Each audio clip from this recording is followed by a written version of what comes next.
Hello again, everybody, and welcome to another exciting episode of the Jim Cornette Experience, where today we're going to talk about hookers and horror comics and Vince Russo's tombstone. And we might get to some wrestling before it's over with as well. And joining me to do all this and more, Hawaiian Brian, the podcasting lion, the king of the Arcadian Vanguard Podcast Network, Mr. Co-host to you.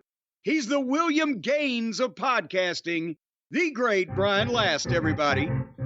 Aloha, Jim. A pleasure to be here once again, and what a high compliment that was. Thank you very much. I do appreciate that. One of the books I always have in my office is the William Gaines biography. Scott Cornish lent it to me years ago, and then I purchased my own copy. Oh, I thought you were going to say Scott Cornish lent it to you. You never gave it back. No. I gave it back to him, and I liked it so much, I bought a copy so that I always have one on hand, and I can go back to it and check it out. Oh, why didn't you buy Scott's? You just read his for free, and then you gave somebody else the money. He did not want to lose it because he loved it too. Well, then he shouldn't have given it to a fucking guy like you. I gave it back to him. What is your problem? I gave it back to him. After he kept calling. What? I gave it back to him when the time was right. It has been a great show. And by the way, I'm under the weather, and he's picking on me and starting crap with me. And by the way, that's an old Abdullah the Butcher quote. They'd say something to him about the finish or whatever. He'd say, when the time is right. But no, you have, I could have said you're the crypt keeper today because you informed me right before we go on the air that once again, the burden of entertainment may fall on my broad but beleaguered shoulders as you are indeed feeling puny. I just poisoned myself last week. I was at death's doornail and I nipped up and did the show, and it was as only I could do a show. And you got some, what is the problem with you? What is your genre of illness here? Yeah, first of all, I woke up feeling crummy, and I'm recording because that's what kind of guy I am. Can you imagine how everybody else felt when you woke up? They weren't feeling too fucking great. That's not nice. The point is, I woke up and I came here and I'm doing what I got to do. You woke up and you said, oh, I need a few days. Oh, I need a new pillow. Wait a minute. You woke up and you came here. You walked from one part of the house to another part of the house. It's not like you had to take a travel day. Don't diminish my commute. There's all sorts of things in the way. The point is, I woke up. You have the most mute commute I've ever seen. So far you woke up and you were feeling crummy. You were feeling down in the mouth. You were feeling just kind of out of sorts, had the sour belches. Well, not really that. I have kind of a sore throat and my nose is stuffed up, and we put the heat on because it got cold, and that did not help. And I dried you out, didn't it? You're breathing all that hot, dry air. Yeah, it's really bad. So that's why on your show, I'm asking you to carry the ball and carry the water, bring it home, bring it on home, Jim. Can it just give me a jug of piss while you're at it? I'll carry that over. Jake Roberts may have one of those, or The Rock. Actually, The Rock may have one of those. Well, no, he prefers bottles more, doesn't he? Yeah, that's true. Not a jug. All right. Anyway, we're going to have a rollicking show today amongst many things, and also I got Hotchkiss Featherbottom came to the rescue again. My printer, which I believe I reported to the people a week or so ago, was down because of the sudden power outage we had here. The still is inexplicable. It just, bam, it just went back on or off and back on.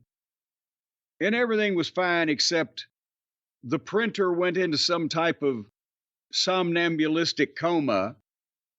And Hotchkiss Featherbottom came over here, and the technical genius that he is, he was able to figure out exactly what happened and put that back online. So we have viewer mail again today.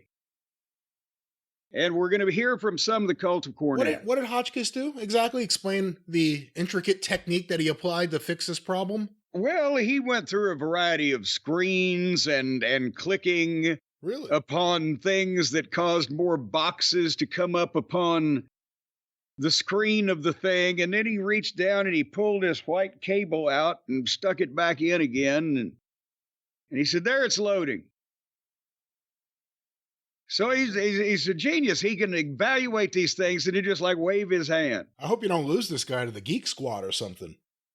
No. They have certain standards or guidelines with their hiring that the background check. Well, nevertheless, he tried and he gave it a good old and he looked like a completely different person when he walked in there with that fake mustache. I can't believe they put his pictures up over the door. So if Freddie Blassie was still alive, do you think it's a natural right there for Geek Squad to use him to advertise the brand? oh God, he could be chewing through the cords to malfunction That's right, yeah. the equipment, and then they come in and fix you pencil neck geeks. It get Bundy,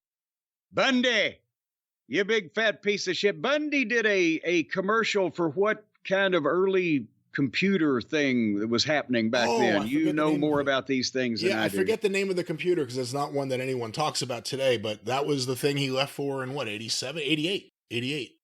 Yes, it was a big national advertising campaign. And apparently it didn't do very well for the computer people if you can't even remember what the brand was. You can't remember either, for the record. You were much older than I was at the time. You were one of his contemporaries. That's why I didn't fucking pay any attention to that goddamn flash to pan fucking computer shit. I knew it wouldn't last. And see here, we don't even remember who it was. We remember Bundy. Head Start computer. God, it sounds like the slow lane of computers, doesn't it? If you're really just unable to figure anything else out, here, try ours. Hold on. There are commercials. I've never actually seen or heard any of the commercials. I've seen the print ad. Curious what this is. What, do these things still exist? On YouTube, apparently, yeah. Well, no, I'm not saying to the spot still. I'm saying, does this computer company or this brand or this line of Who Shot John that they were producing, does it still exist? Is it still marketed? This and me. Did the Head Start's conspicuous panoply of programs really bring about a qualitative transmutation of my intellectual faculties? Or was the amplification only a matter of degree? Je ne sais pas. One thing is certain, however, the power, performance, and sophistication of the Head Start computer can make a genius out of you, too. Head Start by Bendix, built to be compatible with you. And that was Bundy. And can you hear, because of the New Jersey accent, can you hear a little bit of Dennis Corluzzo maybe reading the same thing the same kind of way in his younger days? I can. Hold on, here's another one. This one's from 1989. Not bad, Bundy. You really made that Head Start computer look easy to handle. Look easy? It was easy, Dick. The fully IBM-compatible Head Start computer made a genius out of me in only 23 minutes. Well, now Head Start computers can make a genius out of every Newmark and Lewis customer. Hey, Bundy, did you get one? As a matter of fact, Dick, they're all mine. What do you got to say now? Just one thing. So again, in terms of the usage of King Kong Bundy in the video ads as, separated from the print ads, is this the best way to utilize King Kong Bundy? Probably not, but it's amazing that because Bundy was very underrated verbally, and he did a tremendous job, better than some local television personalities I've seen doing commercials, of delivering the fucking lines and saying all those words, and especially the one where they had him be it was the dichotomy of, look at this giant, massive kingpin of a man, while at the same time he's spouting off all them $14 words, as Sputnik Monroe might say.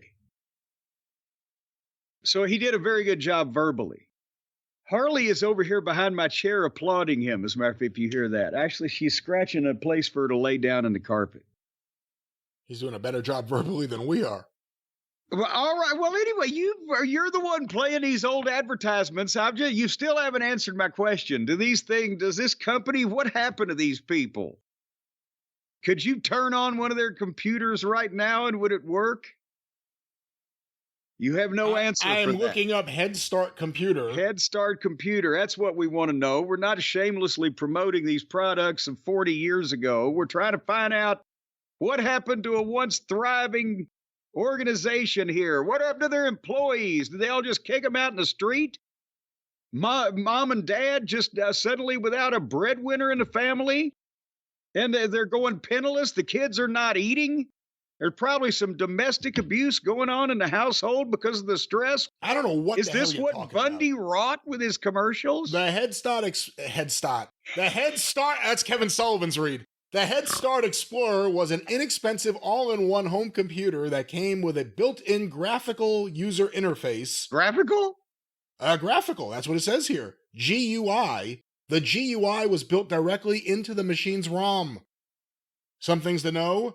The GUI was not based on any... I bet that ROM got sore in cold weather. The GUI was not based on any existing windowing system. The desktop was static. The icons were hard-coded. The icons could not be moved, altered, or removed. Shortcuts to software could not be added. Sounds awful. The only writable onboard storage was the clock and the control panel. I don't even know. This sounds like Abbott and Costello to me to begin with. I don't know what the fuck that meant. It doesn't sound like it's still in business, and you can certainly see why. Although it made a genius out of King Kong Bundy in 23 minutes. I'd love to see the false advertising lawsuit over that. Well, shit, I'll tell you, I was going to have Hotchkiss invest in these people. If they were wrestling friendly, perhaps we could have worked some kind of a deal. I could have been the new Bundy. All right, nevertheless, let's get in line here. Snap here. Attention, because this is my program. I'm the captain of this ship. I'm steering this vessel. No more of these side tangents out into... Why do you always want to know these things about these various obscure things that then you force us to sit around while you're looking up? I'm here to talk about the vessel. Let's talk about... Nobody asked you. I'm here to talk about Vesselmania. I've got breaking news here. As a matter of fact, it's just come up across the breaking news desk. Did you hear about the female photographer escorted out of the Virginia Elementary School in Chesapeake, Virginia? Did you hear about this? This just recently happened. I have no idea what you're talking about. No. Apparently, this woman told television outlet WTKR that her son was sitting to have his school picture taken when the photographer, and there's a picture of this woman, and she looks fairly young and somewhat average, said to him, "Can I steal your identity and can I eat your soul?" Ah. What did he reply? Well, she asked him, "Can I steal your identity?" His response was just no. Her next question was, "Can I eat your soul?" Oh my God. How old was this kid? And it's elementary school. I don't think they could list the age of this child, but he was crying when he was telling mommy of this, right? And then her next question was, "Well, then what can I eat?" And he told me, "Mommy, I didn't know what to say." So I said the first thing was, "You can have noodles. You can eat noodles." And guess what the photographer said? What? Demons don't eat noodles. Oh, I didn't know that. There's some news. So apparently they let some demon, self-professed demon. Crazy. Hold on there. She was actually employed by Shutterfly. That's a company, I guess, that potentially sends people out to do these things. They're a pretty big company, yeah. Yeah, she ain't got that job anymore. But an internal investigation is underway. They're sending demons to take photos of your children. See, as I told you, Brian, you got to be careful who you associate with these days. Was that the only kid that she did this to? Did she single out just this one kid, or did she go after other children?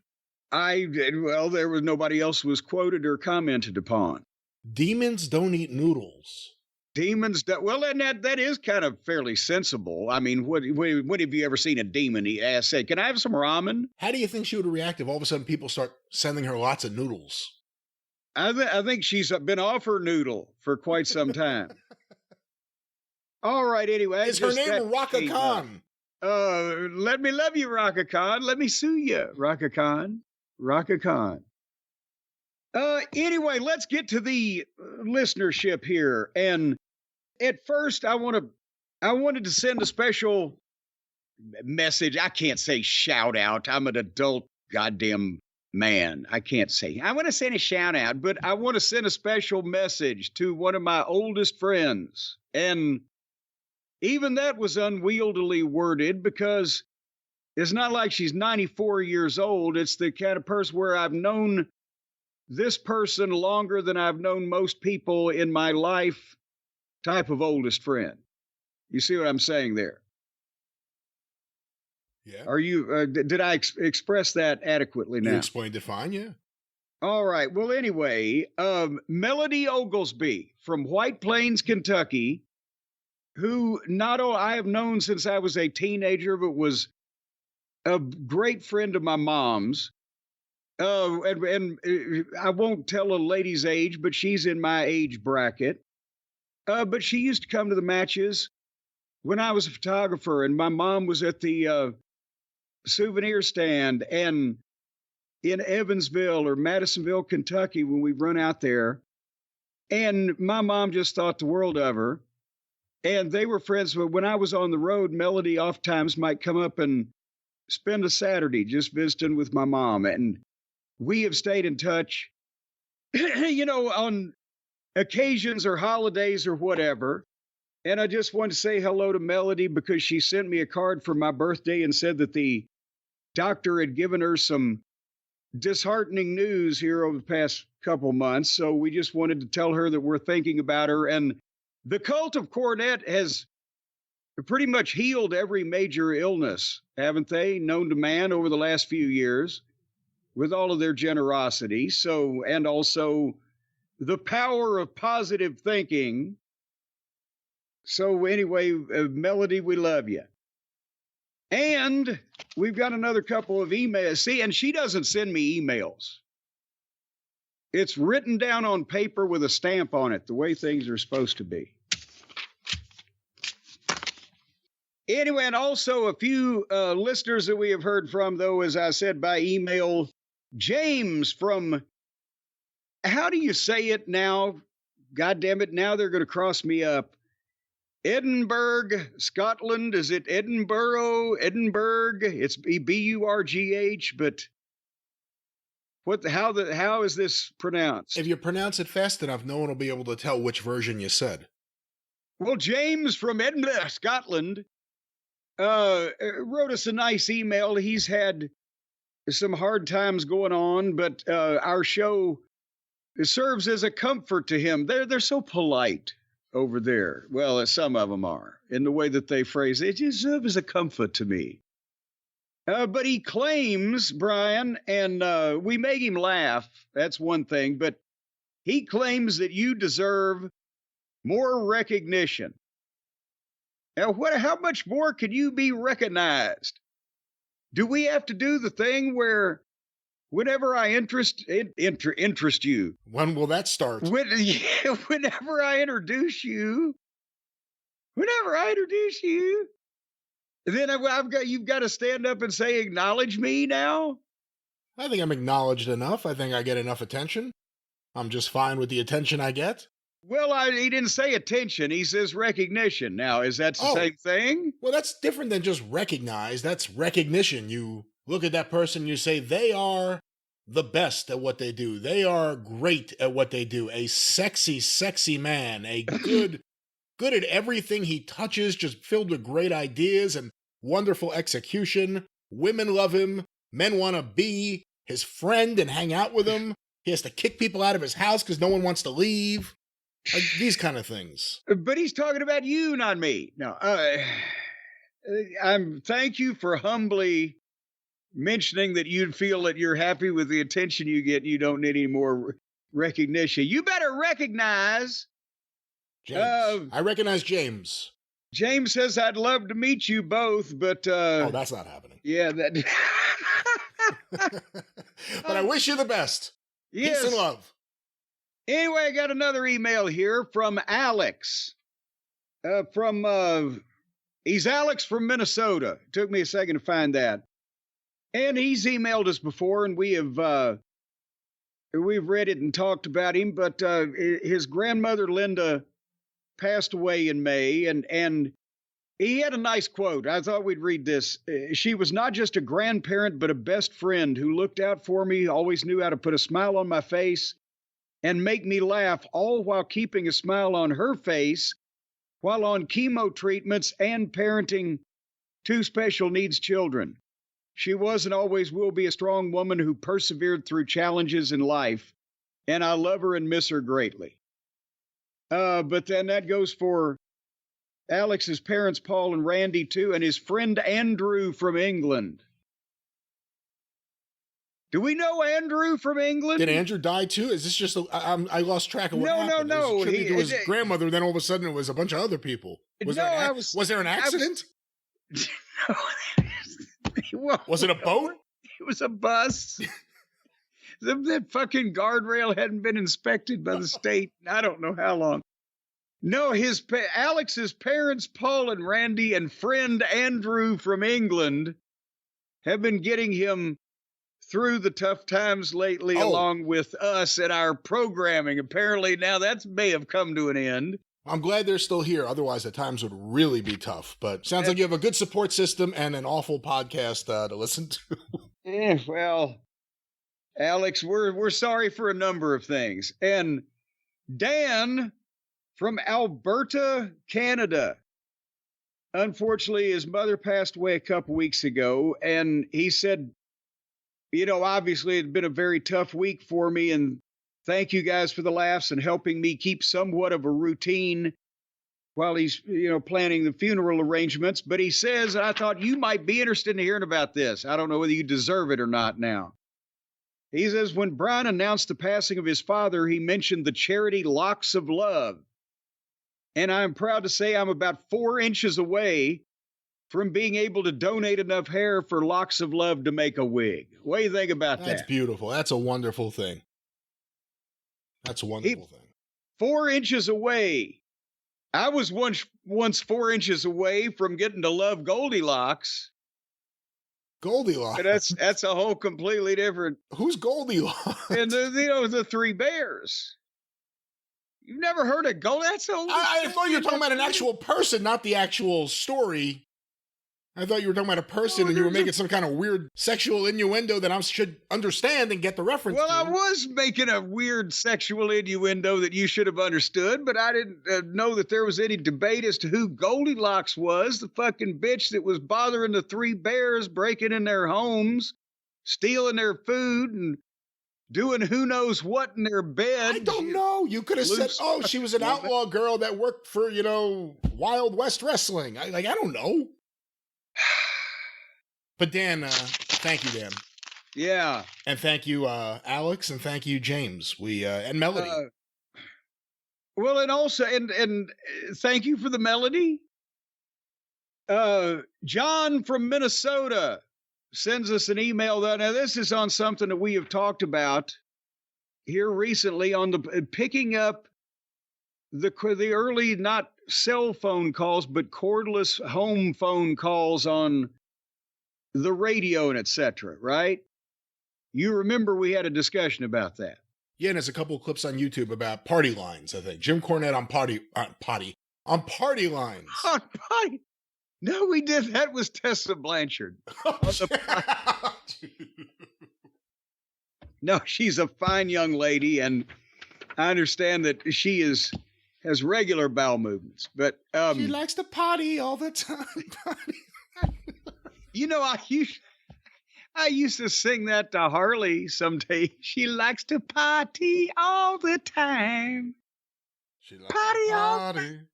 All right, John from up there in Minnesota. He's Mr. Cornette. I'd ask that you please withhold my name. Should you read this on this? Well, I'm not going to give your last name. So how many fucking... Please don't say where I am and who I am. There's a lot of Johns in Minnesota. A lot of Olies, a lot of Larses, and a lot of Johns. But anyway, I was listening to the Experience today and heard you discussing cordless phones and the FM band. You did find out that was possible, but there was some other fun that some frequency geeks, certainly not me, would have as phones progressed. You could buy police scanners back in the day. I remember that. You see, in the 80s TV shows, all the reporters had the police scanners in their car and everything.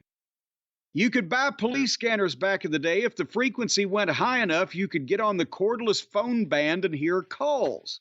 Cell phones, up until the early 2000s, were on the analog band. Scanners blocked out the frequencies between 868,000 or 0.000 and 898.000 megahertz, MHz, because that was the cell band. So scanners blocked those out. You didn't get on those. But there was a national retailer that sold their own line of scanners. There were also websites that were not based in the U.S., so the FCC could do nothing about it, that would tell you how to modify those scanners so you could restore the cell band.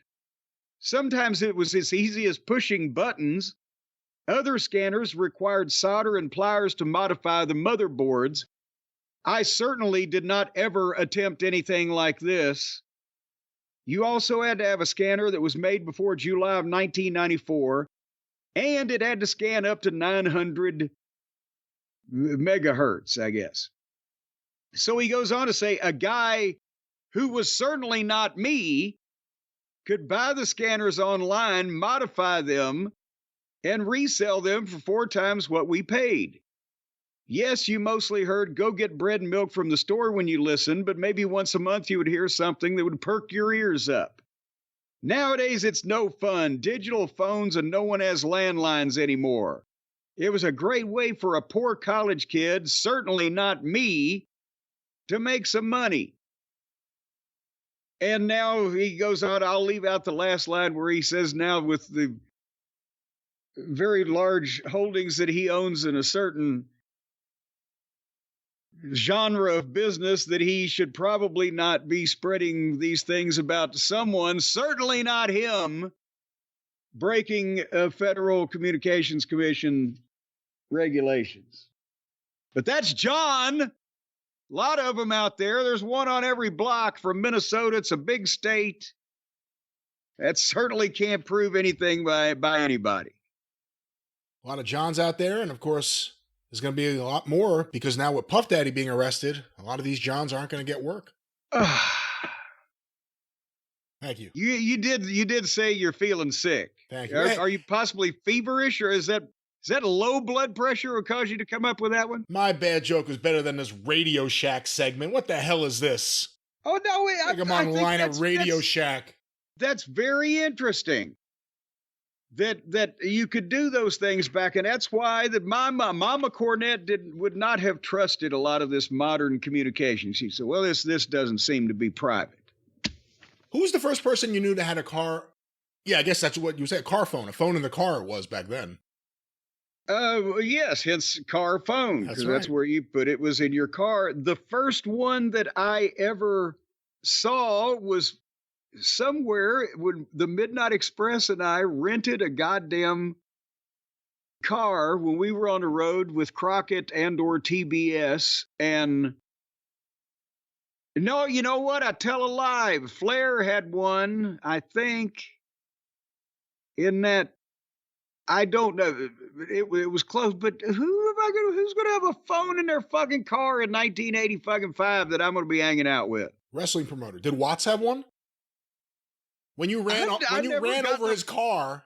No, I didn't run over it. I ran past his car. I didn't get to look inside. I was not of status where I could open a goddamn door on a fucking Rolls Royce and just be sitting my sweaty ass down on the goddamn custom upholstery. Was Jim Ross really spread-eagled on top of the Rolls Royce? He was, well, see, now, the thing is, it depends on what you say and what side top is.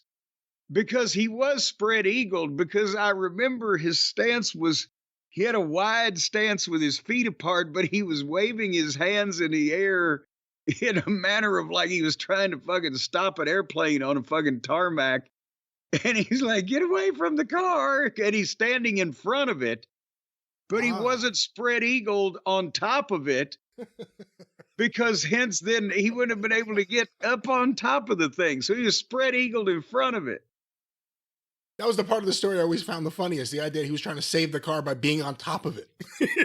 Well, see, before I got there, he may have tried to climb it, but it was a pointed kind of a pointy hood, as I recall, and had an ornament.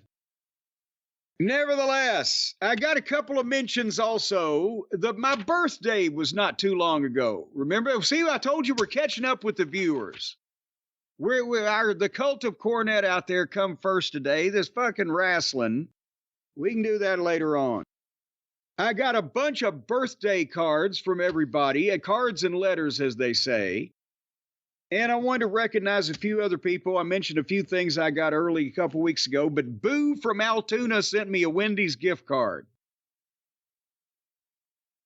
Say, how many people you got sending you Wendy's gift cards from Altoona? I've never gotten or received a Wendy's gift card.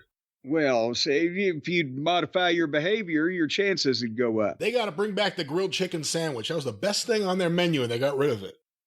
Well, that's to make you want it when it comes back. Remember the McRib? See, it's all about the marketing.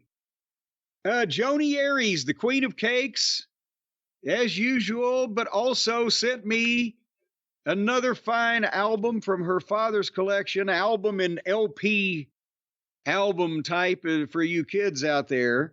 Grandpa Jones's Greatest Hits, which contains not only 8 Miles from Louisville, but I'm my own grandpa. Have you ever heard that song? I don't think so. You ought to look up fucking I'm my own grandpa by Grandpa Jones while I finish these thank yous, and you'll just laugh hysterically. Did Charlie Daniels mention him? No, just Wet Willie, Elvin Bishop, ZZ Top, and Dickie Betts. Some idiots out there haven't even heard of Wet Willie. That's right.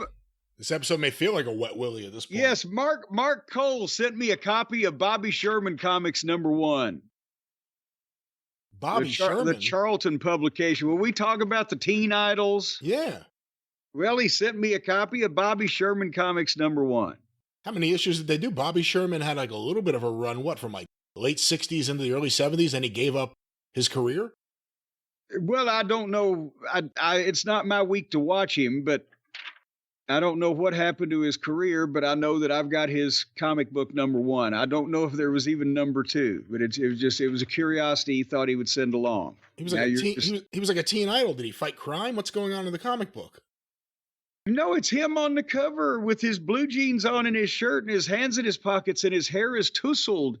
And actually, we accused Eric Bischoff of looking like John Davidson all those years, but he looked like John Davidson with a hint of Bobby Sherman.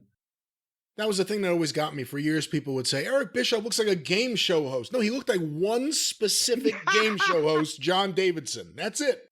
That was the only game show host who ever looked like that. But think about it. If you went to central casting, as they say in the film industry, and you said, give me a game show host, who would come out? Would it be a 75-year-old man like Bob fucking Barker, or would it be a guy that looked like fucking John Davidson, a.k.a. Eric Bischoff, with dark hair in his prime?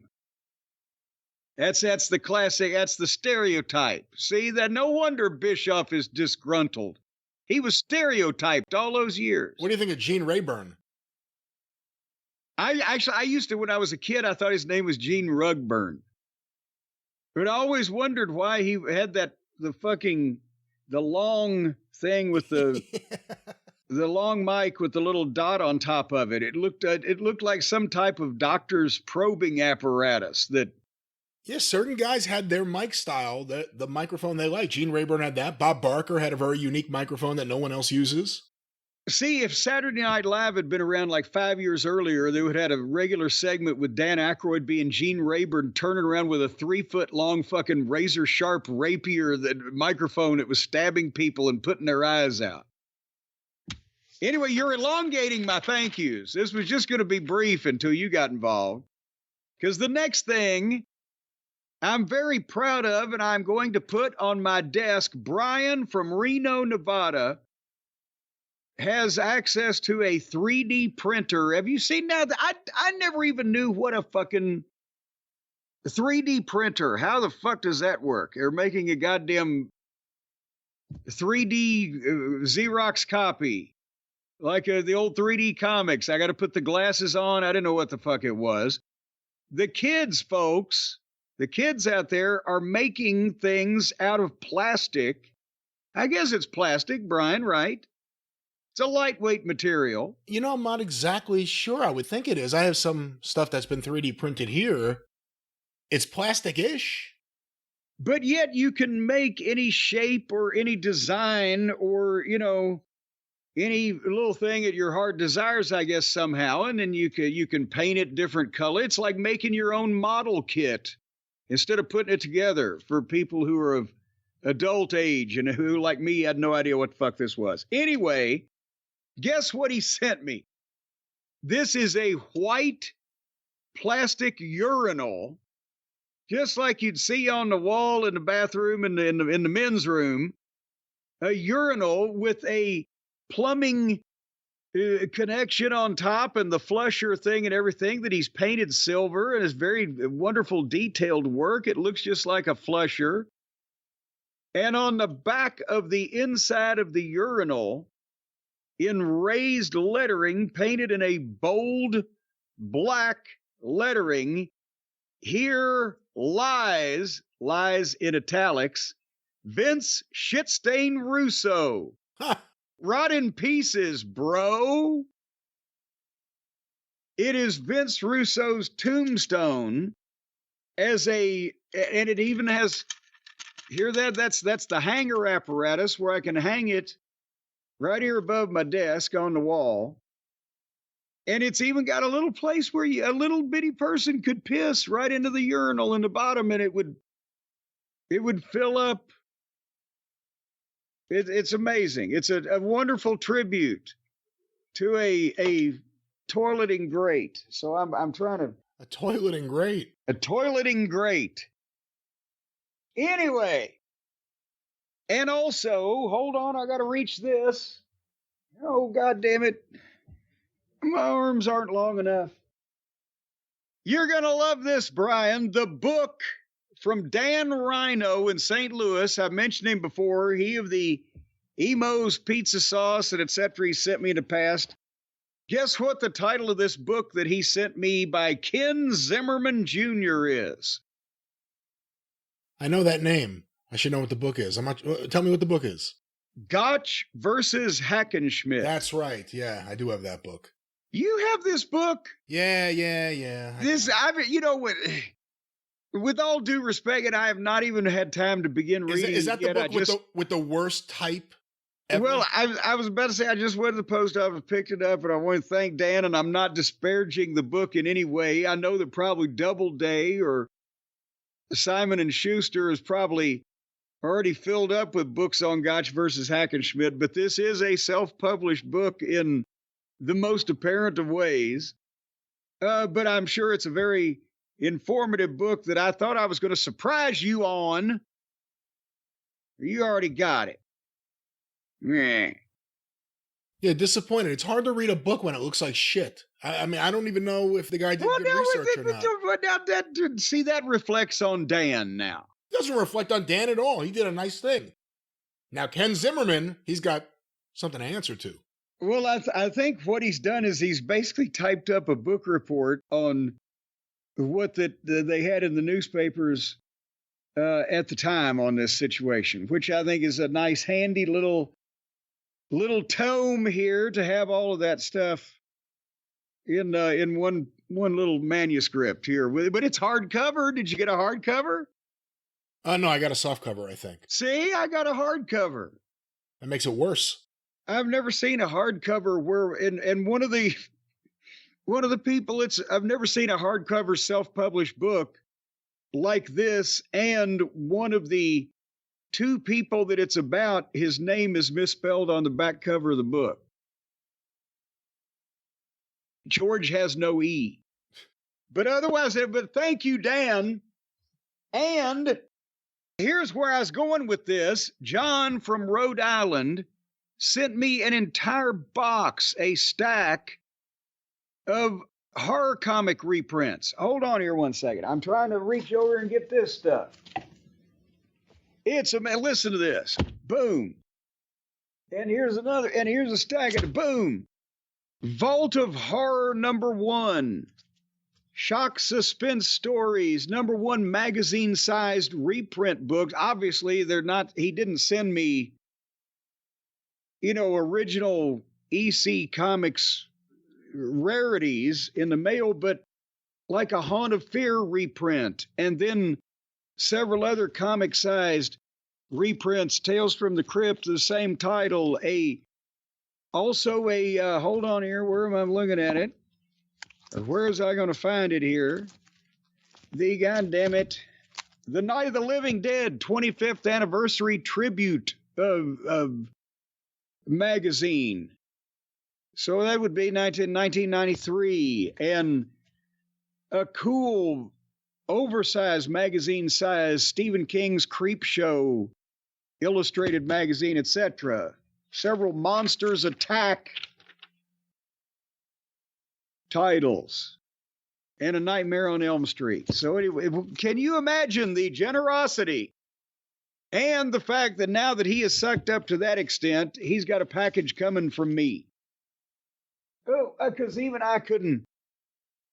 Oh, I'm out of breath trying to lift those things. Even I couldn't take all that and not send something back. So he's getting 2-for-1 coupon at the local PT strip club. Hey, you know what I just got? Fantagraphics just put out a collection of Jack Davis stories from EC Comics called Foul Play, which has that famous story where they use a man's head as a baseball in the game. But some fine artwork here for some really grotesque things. Foul Play from Fantagraphics. Well, there you go. And speaking of fine artwork and some really grotesque things, that leads me right into talking about Cornette's Collectibles at JimCornette.com. And the incredible holiday sale that is fast approaching us that begins Saturday, October 5th at noon Eastern at JimCornette.com with the final Jim Cornette action figure variant, the Man in White. We've been talking about it. My favorite suit for when I would lose weight, but also it matches all the tag team sets. It matches any of the other figures that you would like to have me manage and impart my wisdom to.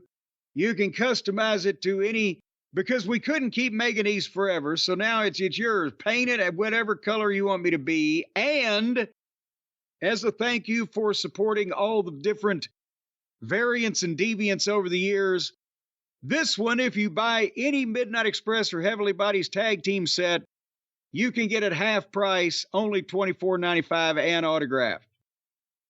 Plus the thank you, fuck you, buy t-shirts are available again after the past couple of years off duty for the Christmas holidays, and we'll decide whether we keep them after that. And all the rest of our fine, unfrivolous merchandise, it's got a lot of weight and heft and gravity to it, folks, is available at JimCornette.com, and you can be a part. And pictures now at the website on the home page, front page.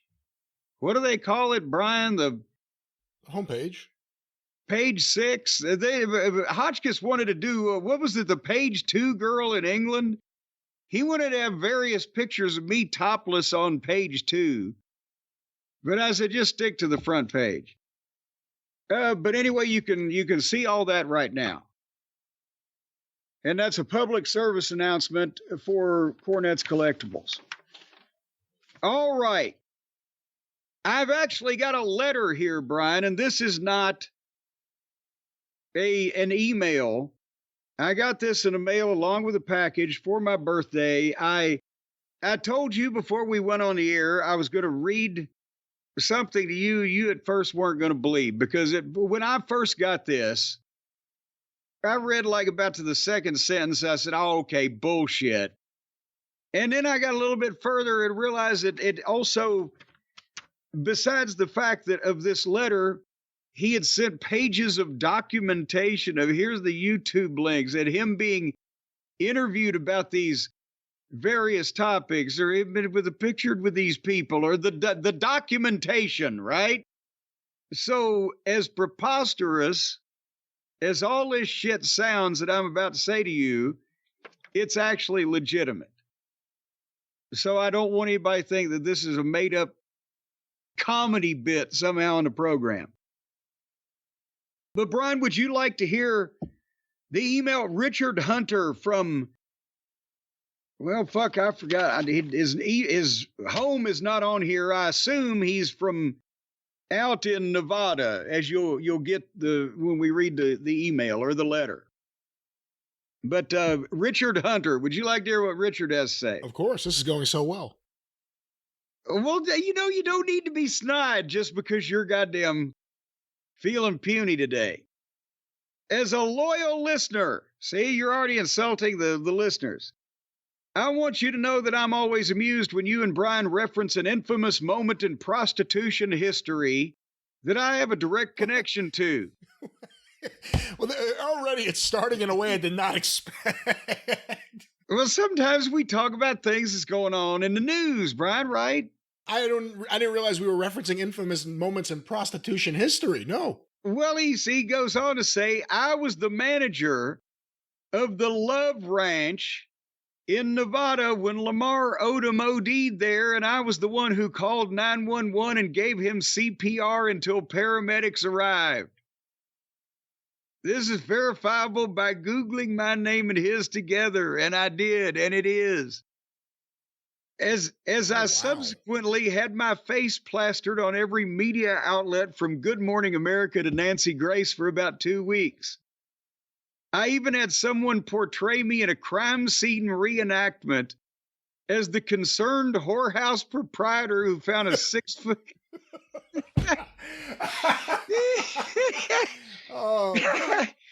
Hold on here. It sounds like a good script. I'm out of breath. As the concerned whorehouse proprietor who found a 6'10" NBA player at death's door with 2 hysterical prostitutes in bed with him. Now, just stopping down here for a second. On the next episode of Hookers with a Heart. They may not have had a heart. They may just have had a goddamn brain. Yeah. So I guess now it's been a while, right? Maybe for some of the kids out there who had not attained legal age of talking about this stuff or hearing about this stuff, that Lamar Odom was the basketball player that OD'd after spending like 3 days and untold tens of thousands of dollars in this whorehouse in Nevada. And he took so many drugs to help him continue to do it that he had didn't his heart just fucking blow out and his eyes roll back and he just went in a fucking coma, that kind of shit? I think it's been a while. I don't even remember all the details. It's been a while since that's happened to you.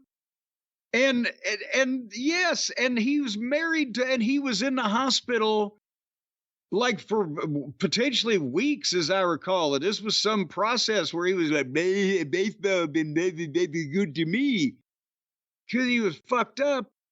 And will he ever walk or function or piss anywhere but in his pants again? And not only is he a big, rich NBA player, but he's married to one of the Kardashians. Which annoying Kardashian was it that he was married to? The one that's clearly not in any way related to Robert Kardashian. That one. Did their relationship last the test of time? Only time will tell if they'll last the test of time. Did we tell it? I believe they have both moved on. Probably. Well, he might have been in a wheelchair moving on. So anyway, here Richard is involved in that. And then Richard continues. Back to Richard. Or if we can call him now, Dick. A few weeks back, when you and Brian referenced Liberace's former lover, Scott Thorson, you remember that? You were talking about that the other day. Yeah, we mentioned him and then he died. Yes. And then we mentioned him again because he died. Well, Richard says, I was again taken back to my time in the employ of that same house of ill repute. In 2013, when the Michael Douglas Matt Damon movie Behind the Candelabra, which we've talked about in the past, was released telling the story of Liberace and Thorson, I discovered that the latter was simultaneously being held in a Reno jail on charges of identity fraud. I convinced the brothel's owner, Dennis Hoff. Have you seen this guy on like Showtime and shit? Yeah, I remember that guy. He used to be on HBO. Yeah. Well, I knew it was one of those things. He said, I convinced the brothel's owner, Dennis Hoff, a shameless self-promoter who proudly called himself the P.T. Barnum of Pussy, to bail Thorson out of jail and move him into the brothel as a PR stunt where he became an official greeter to the bordello's patrons for a number of months until he was eventually sent back to prison for parole violations. During his stay with us, I became his personal minder and actually found him to be a very kind soul with a tragic propensity for being in the wrong place at the wrong time, like the Forrest Gump of Hollywood debauchery. So he not only tried to save Lamar Odom, but he tried to reform Liberace's lover. And it gets better. He's also... That's my Liberace, ladies and gentlemen. Richard is also a fan of, remember when I said that my friend out in Eastern Kentucky sent me the Tojo Yamamoto album of the noise rock conceptualist involving the newest member of ZZ Top and the blah, blah, blah. That's right. Well, he said, I was actually going to send you the Tojo Yamamoto album for your birthday, but he already heard that I got it, so he sent me a Tojo Yamamoto hoodie. A band hoodie with Tojo Yamamoto on it. And do I need a better description? I think you've described it just fine. Okay, well, you're not even saying, well, that's cool. Does it have an image of Tojo? Yes. Is his family getting a cut? Well, it's got the just Tojo Yamamoto and the stars and the fucking... Would you stop now trying to create trouble? I'm looking for a new client, and I hear that the Yamamoto family is looking for representation. If you ever overdose in bed with two hookers out at the fucking Love Ranch, then I bet you Richard won't save you if you don't straighten up. And finally... That'll be the day I have to pay for it. Give me a break. Well, you'll pay for it or they'll rough you up in the back alley. I found that one out the hard way. But finally, here's another goddamn... Now, Brian, you've got to listen to this now. Is this still Richard? Is another Yes, Richard this is still Richard. He's in everything. He's involved in everything. Also enclosed is a DVD documentary about the 53 pit bulls that were rescued from former NFL quarterback Michael Vick's dogfighting ring. Oh, my God. Wow. Yeah. How was he involved in that? Well, hold on, brother. This is not Richard. This is me, but I'm sure Richard would probably vouch for it. Fuck Michael Vick. That piece of fucking shit. I can't believe they let him come back and play football. If those goddamn big, tough football players had one goddamn ounce of balls in their body, they'd have told whoever the fuck owned those teams, we're not getting on the field with this piece of shit. Except if we do, we're going to stick our cleats up his ass. And they should have run him out of the goddamn thing. But nevertheless, he ought to be in prison for the rest of his fucking life. Because fuck you, Michael Vick, and what the fuck are you going to do about it? You know what they ought to have done? They ought to tie him down in the courthouse square, pour fucking honey all over, spread eagled, pour honey all over him, put some fire ants on him, and whatever's left over, let the fucking kids in the neighborhood, 12 and under, for 10 cents get to kick him in the fucking head, and adults for 25 cents get to kick him in the fucking balls. We want to keep the price cheap so everybody can be involved. And then put him in a fucking rocket and blast his worthless ass to the moon. But that's just my opinion. Fucking piece of shit. Anyway. Again, what's Richard's involvement with it? I'm about to tell you. I will tell you right now. My girlfriend and I, this is Richard speaking again, my girlfriend and I are featured in this documentary as we adopted one of those pit bulls from the sanctuary that they were sent to after the police raid on Vic's House of Horrors. And our dog Mel lived to be almost 15 years old before peacefully passing away at a ripe old age. And he was actually the sweetest and most loving dog I've ever known. So they have three other rescued pit bulls. And finally, in his personal connection to me, when I was 10 years old, you screamed at me ringside of Will Rogers Coliseum in Fort Worth that you were going to have your mother's lawyers sue all of us. And my mom then had to explain to me what a lawsuit was. Thank you for not following through on that. So that Richard has been, I'd say he's been following me, but he's been following everybody. Wow. And I guess he left the prostitution business? I think maybe he's running the whole thing. Didn't that Dennis Hoff die of some kind of goddamn He did, but I thought he said at heart the beginning, attack? Or I thought he said he was a former friendly whorehouse owner or whatever it was.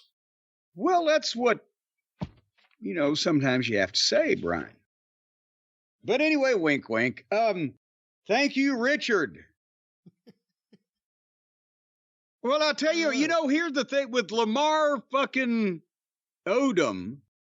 What was it he had? He had been taking the ecstasy and who knows that Crack? those designer drugs, the crack and the ecstasy and the things they mix together in the bathroom sink. Well, you need all natural things. If you're going to take supplements, if you're going to take things to help you with your health and your rest and your various daily life and to dull the pain of the existence on this cold, cruel blue marble in the sky, you can't be just using shit that people mix up in underneath their bathroom sink or stuff that you need to call a doctor if it takes effect for more than 4 hours.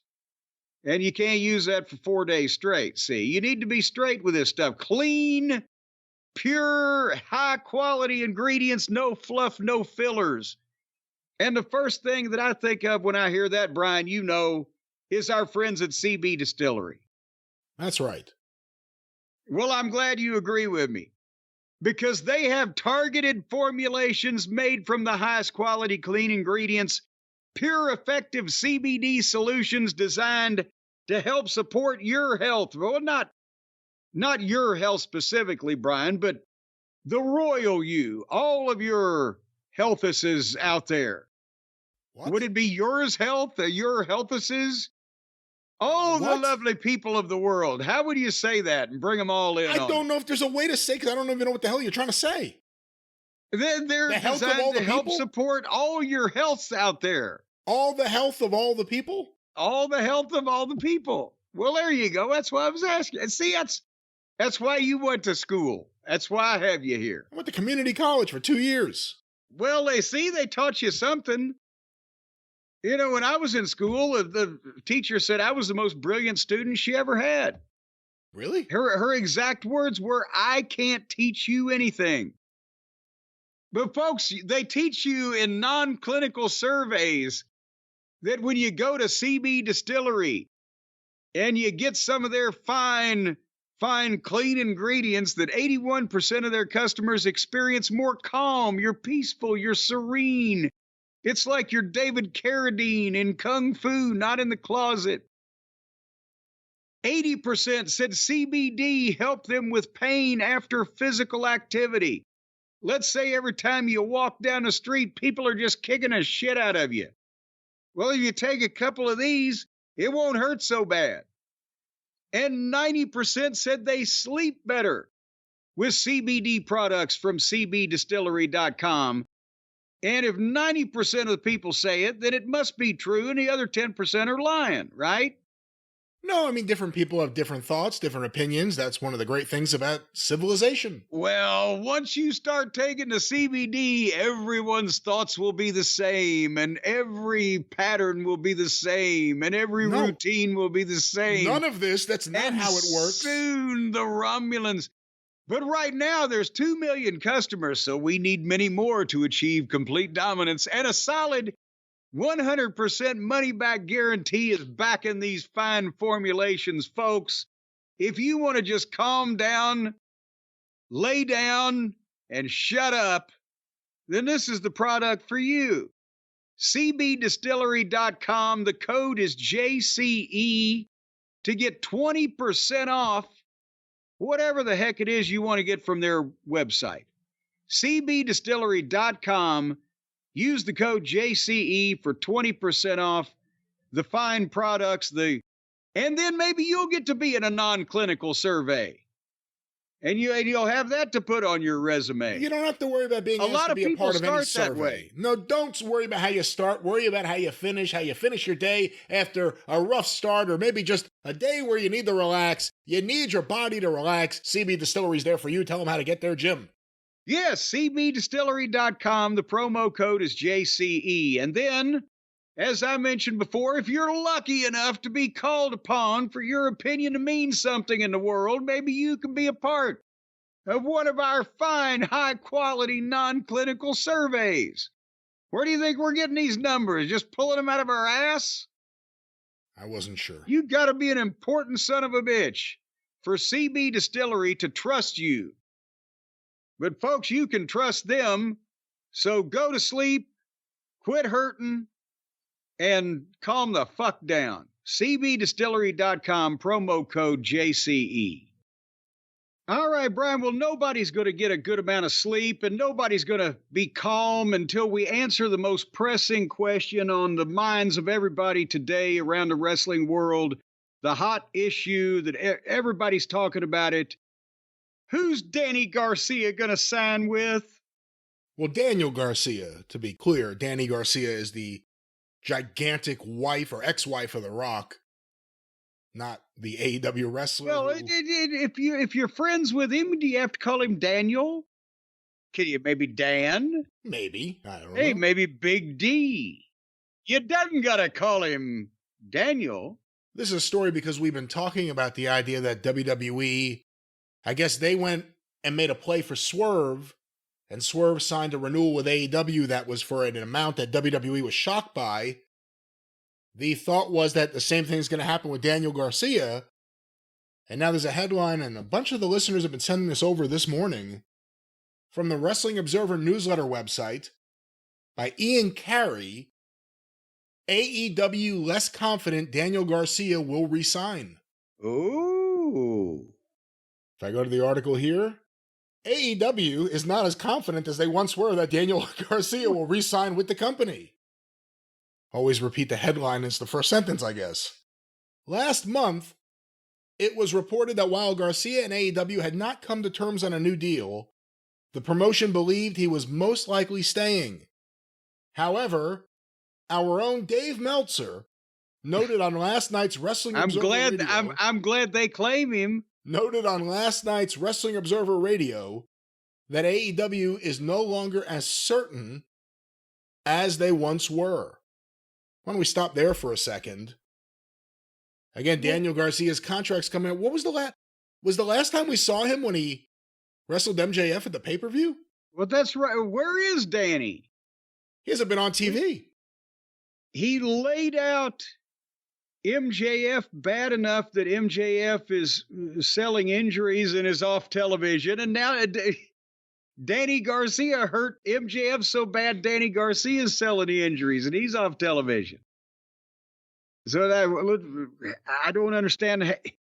One would think that if they wanted to capitalize on what they did at the pay-per-view, they would have the guy that triumphantly slayed the dragon, MJF, and got even for the treacherous and horrible things that have been done to him and blah, blah, blah, to come and crow about it. But instead, he's hidden too. So that means they're ashamed and probably have buyer's remorse now for what they did on the pay-per-view, because if the knucklehead doesn't come back, then the last time we saw him in the company was he's a fucking middle card blah who laid out the top heel in the company.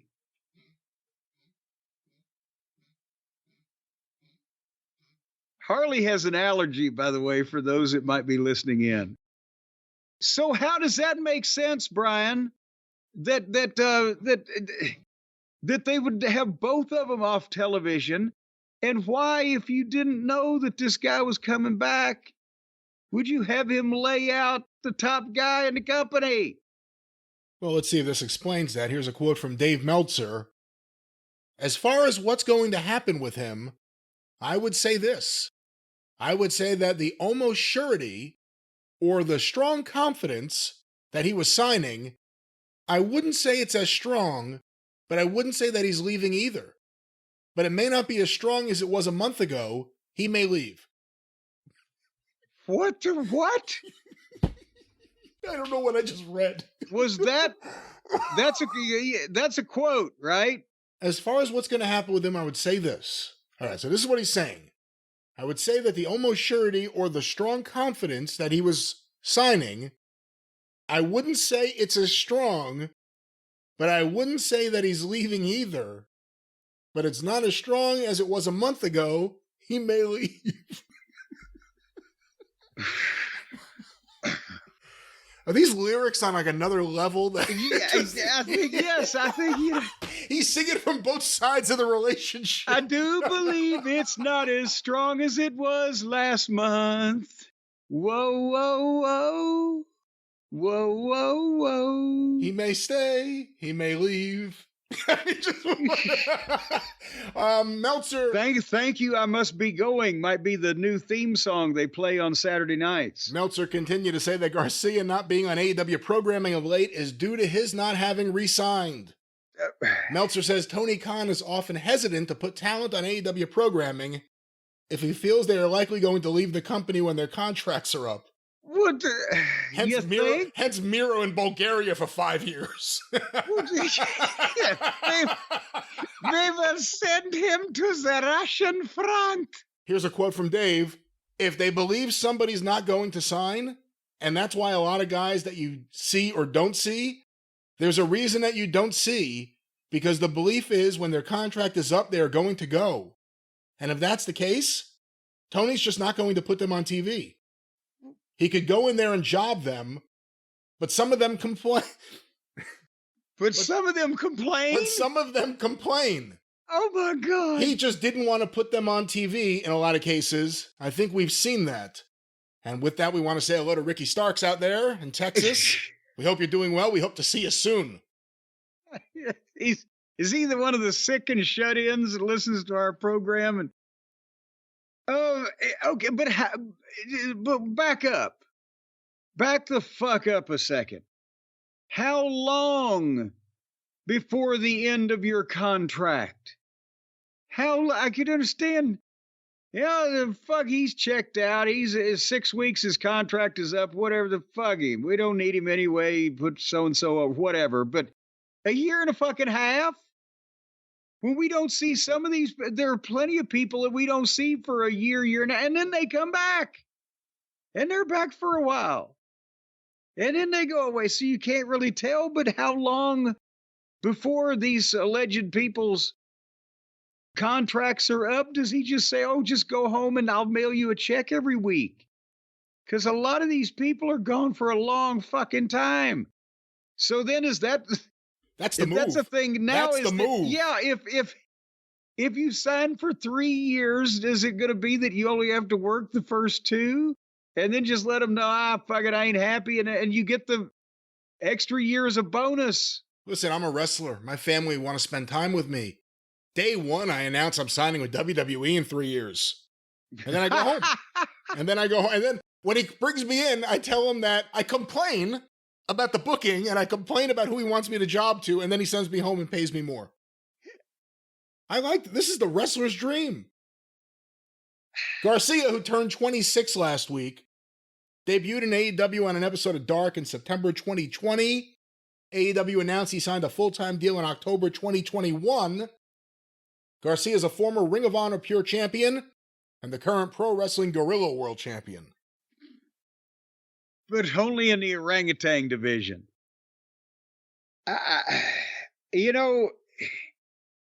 Again, if I know there's being sure and there's taking people's words, and I've been the victim of trying to, believe the best of people in the past. But he didn't even deserve to be in a pay-per-view match with MJF. He's just a piece of goddamn cake with no icing. It's fine. It's just there. It needs something maybe later down the road, whatever the fuck. But when it's MJF and it's your top heel and the guy hasn't signed and you say, "Oh, just fucking hospitalize MJF. It'll be all right." And beyond that, and take Daniel Garcia out of the picture. It could be any wrestler. If your philosophy is, I don't know if I'm going to re-sign him, so I'm going to keep him off TV, why did you spend months building him up? They just built him up for the MJF thing. He lost the match, got the pile drivers at the end, and then he disappeared. What sense did that make? Was that a better feud than MJF versus Hechicero? Oh, I forgot about Chia. And so if Garcia doesn't, this is goddamn. This is going to make him a babyface in AEW when he resigns now. But here's what he's done. Here's what he's done. Because Tony seems to me to have an orderly mind about these things, about his ideas. He wants his ideas to come to fruition. So now he knows if this knucklehead doesn't sign again, then MJF will never get his revenge. So he's automatically got to pay him more to make sure that he re-signs, because elsewise Tony's big angle will be all for naught. That's what it is. Because I got to be honest with you, what is the WWE wanting there that they haven't got? What attribute of Garcia's are they wanting to purchase there that they don't have people that have multiple examples of that particular talent or skill or whatever the case? I don't know. I don't know what their motivation is or isn't. But if you're Garcia, and this is true... Or are they just trying to drive Tony's fucking payroll up again? If you're Garcia, and this is true, and you have Tony Khan offering you above market value versus WWE offering you fair or maybe even below fair market value to come in, but you'll be in NXT and you'll be part of it. The system. The vortex. You never know what happens, and, give someone like that a couple of years in NXT. Who knows? Who knows how they develop with real...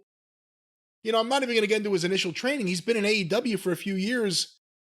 We hear from enough people and we know enough about what's going on there. That's not a great place to grow and learn. And who knows what NXT would do for him. Also, Brandon Thurston trained him. Brandon Thurston of WrestleNomics. If this kid has a couple bidders, he's also got people he could talk to about what the hell should I do? Well, yeah, he should be a human calculator. So he's got that going for him. What would you do if you were him? I'd jump off a bridge. No, seriously, all that money from Tony for 3 or 5 years versus 3-year deal from WWE. They send you to NXT. We'll see how it goes. You're not going to make as much. You have to move to Florida.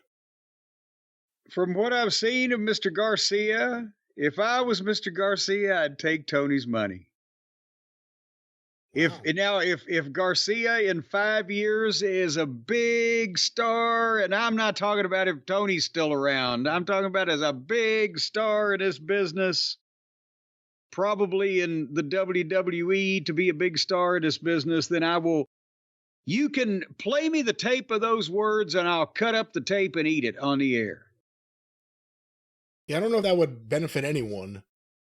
So we're not going to do that. Well, that's something we can build to. We can advertise. Garcia's got 5 years from right now to become a superstar, or elsewise I'm going to have to eat tape on the air. This is how I can tell you're becoming... This is programming. This is the sign that you're aging right here. It used to be just a few years ago, I will strip naked and march down Main Street playing songs and singing and dancing. Well, okay, it's something now that I have the energy to really do that I would do. But see, it's long-term storytelling. Because people be counting down the time. Will he have to eat his words? If you have someone you as a booker like and want to do things with, and their contract's coming up in a year or 6 months or 3 months or 6 weeks, how do you treat it? Well, if it's coming up in a fucking year, you still try to get as much out of them as you can get. And, if they become a superstar, you'd like to keep them, you pay them more if they get over real good. But there's no reason to start fucking ushering a guy out the door who's going to be with you for a year. 6 months to 90 days, well, let's start thinking about what's going on. Do I have a spot for him, or is somebody else I'd like to bring in and be fresher or whatever? And then talk to him. Does he want to hang around, or has he got interest in going somewhere else? But not a year, and certainly not next month. Your contract's up. What the fuck? Would you like to pile drive some people and incapacitate them and then decide later? There's some middle ground in between that. Well, that's AEW contract news.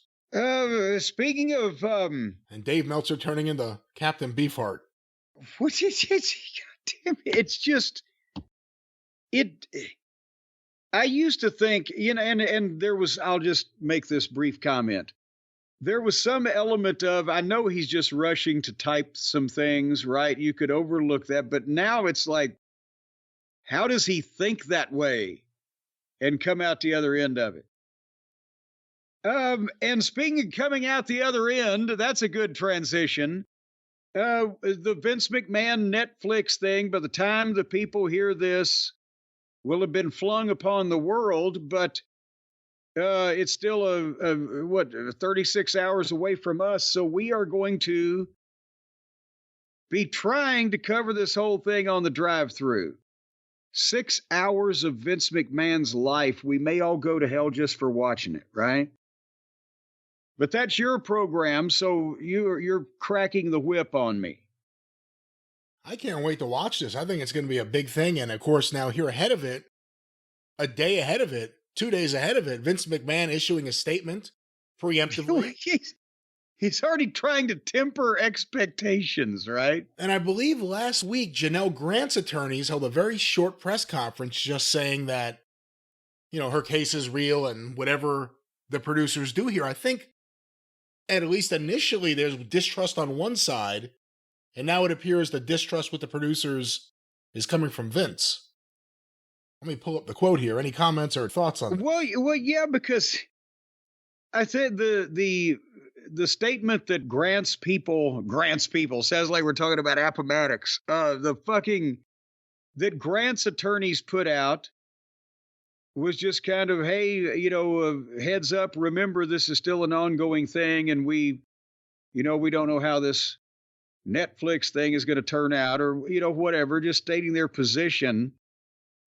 But then Vince actually, because they really don't.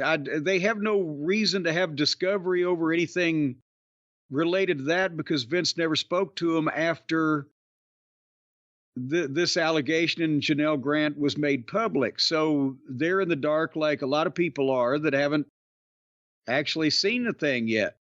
Well, Vince is in it. Well, I was about to say Vince is in it, and Vince has apparently seen at least some of it, because he's already, as you said, preemptively going, well, now, wait a minute.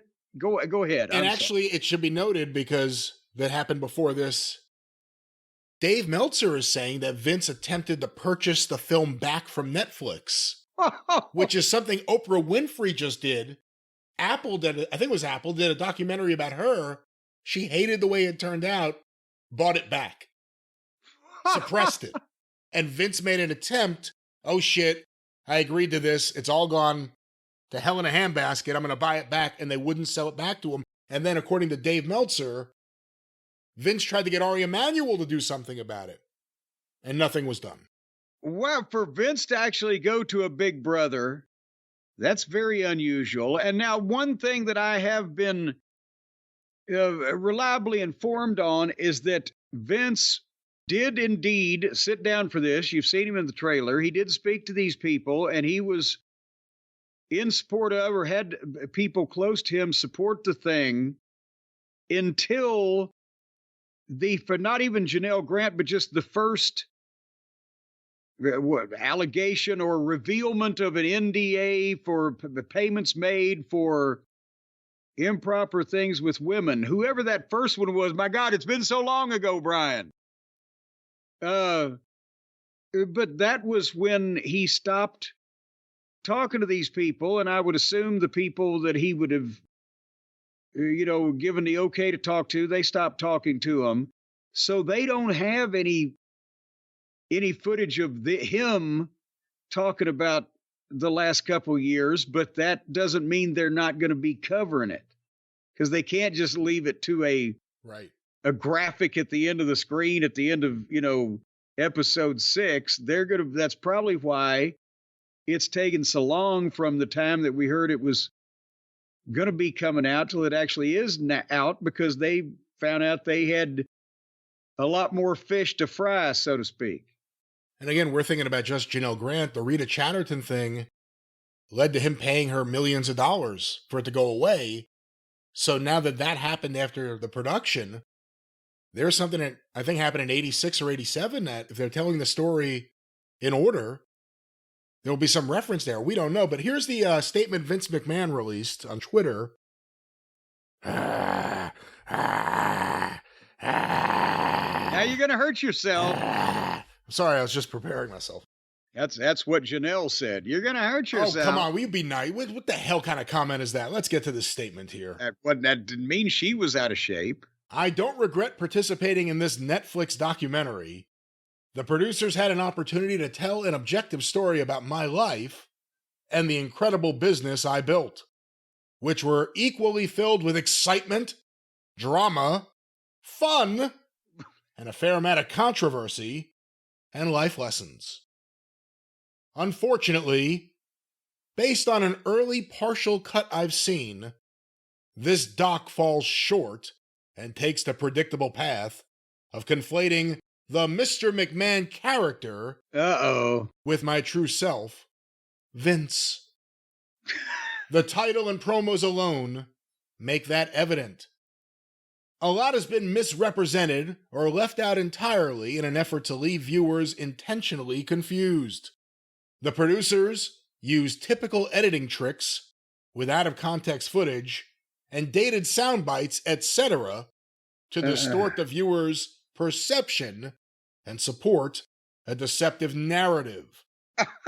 In an attempt to further their misleading account, the producers use a lawsuit based on an affair I ended as evidence that I am, in fact, Mr. McMahon. And it wasn't me, it was her. She was the one in the wrong. I kicked her out. I hope the viewer will keep an open mind and remember there are two sides to every story. Oh, so and now Lord Alfred Hayes with updates. Already he's pulling the editing and oh my gosh, and it's don't believe your eyes and ears and the things that people say in this. It was altered.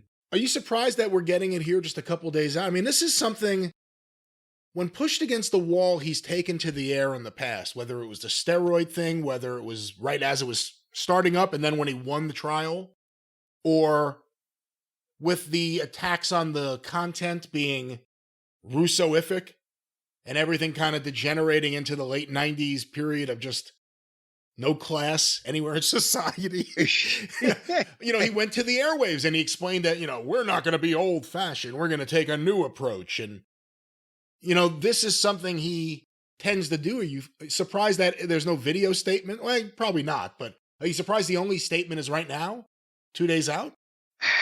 Well, see, before he had a platform, which I don't know that he's particularly welcome, at the tower, the new tower. And to be honest, I'm wondering if he knows now that he ain't got it. He ain't got the energy. He doesn't come off well. Is he finally? Because that's an awful polite statement, denial, issue muddying tweet or whatever from Vince, that the old Vince may have been more direct and in your face and fuck off and etc. Does he realize that he hadn't got the look or the energy or the voice or the wherewithal to match the old Vince? Is he trying to stay low key and nice old man? At what point does he get Kevin Dunn to produce his own documentary about himself? I'm not even joking. What did Vince get when he sold the company? He got the rights to his name and his likeness. Not the footage, obviously, but he got a lot of rights that most people wouldn't get. And Kevin Dunn's also his biggest all-time lackey. And he got $2 billion, so he wouldn't have to worry about financing the flick. But yeah, I and that's from a partial. I viewed a partial cut. Jesus Christ! Otherwise, the whole thing is a complete propaganda piece put together by the, Interior Department of Stalinism or whatever. That's from a part of it I saw. That's the thing. Focus on my business and how big I built it, not everything I did along the way. Janelle Grant's attorney, Ann Callis, no relation, issued a statement.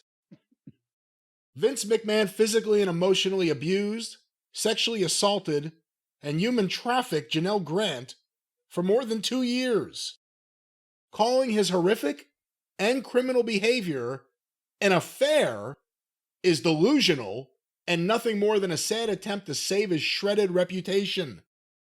Although Miss Grant has not seen the Mr. McMahon docuseries, we hope it shines a bright light on his abhorrent and criminal actions by accurately portraying the realities of his abusive and exploitive behavior. Miss Grant will no longer be silenced by McMahon. Her story, though deeply troubling and emotionally painful, is one that can help other abuse survivors find their voices. We seek to hold McMahon, John Laurinaitis, and WWE accountable and to give Miss Grant her day in court. Boy, howdy, old Johnny Ace is always sandwiched right in between the big man, Alphonse, Scarface himself, and the rest of the Chicago mob, isn't he? It's like he's Frank Nitti. He was Vince's guy, to the point where they were doing this shit together in the office. You think Johnny Ace is going to be one of the talking heads in the documentary? Up until the point where Vince stopped cooperating? I don't know, because it's Netflix, and would they want his head to talk just for the aesthetics of it? Well, then you could point out that he's the other party accused of being a party to this. I'm just thinking when they set him down and they closed in on the headshot for the sit-down interview, they say, "Oh, fuck that fucking face. Jesus Christ, just pass on him." Well, the anticipation is building. This is going to be some kind of fucking documentary. Apparently, we were wrong. It's not going to be 3 a.m. It may debut at midnight, in which case we may have to push back recording. I may stay up all night. Oh, wait, what now? Hold on now. Well, now, midnight is 3 a.m., depending on which side of the country. Which side of the country are they on? Actually, are they on the right side or the left side? Maybe it's 3 a.m. Eastern. Oh, I'll see it in the morning, but 6 hours. How are they going to fill up 6 hours? If there are people not only willing to tell stories about Vince McMahon, but also there are plenty of stories to tell about Vince McMahon and plenty of things to cover in his life, you could fill 6 hours. It just remains to be seen, I think, how poor Vince ultimately himself in the documentary and his rather sullied reputation or whatever they said is going to come off in the end of it. You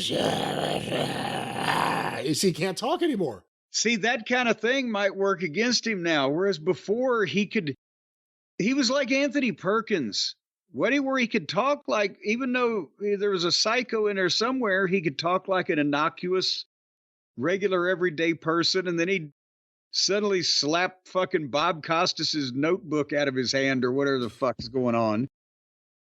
But now it's just he's a hunched over, grumbling old man who can, talk about the never notwithstanding.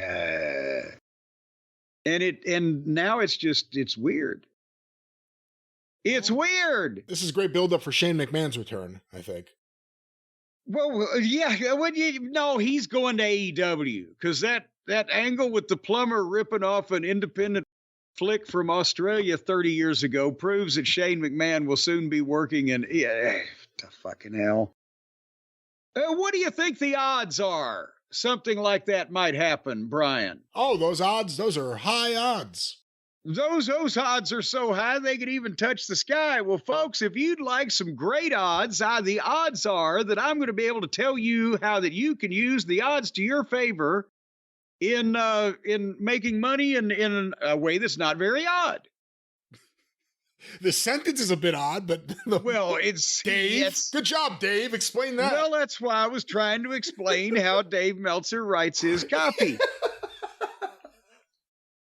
That's why he could never work for our friends at DraftKings Sportsbook, the app that you folks got to have an appetite for, because if you download the DraftKings Sportsbook app and you know anything about the professional sports such as the NFL, the National Football League, they're an official sportsbook partner of the NFL over at DraftKings. Well, then you can bet on the games, and you don't even have to bet who's going to win and who's going to lose. You can bet on simple stuff. Is little Johnny Piccolo going to score a touchdown in that game, Grandma?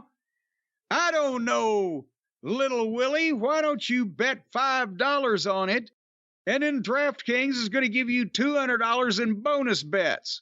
And then you can turn those over to me, and I'll bet all your money. And by the time you're grown, you won't even remember me, you little prick.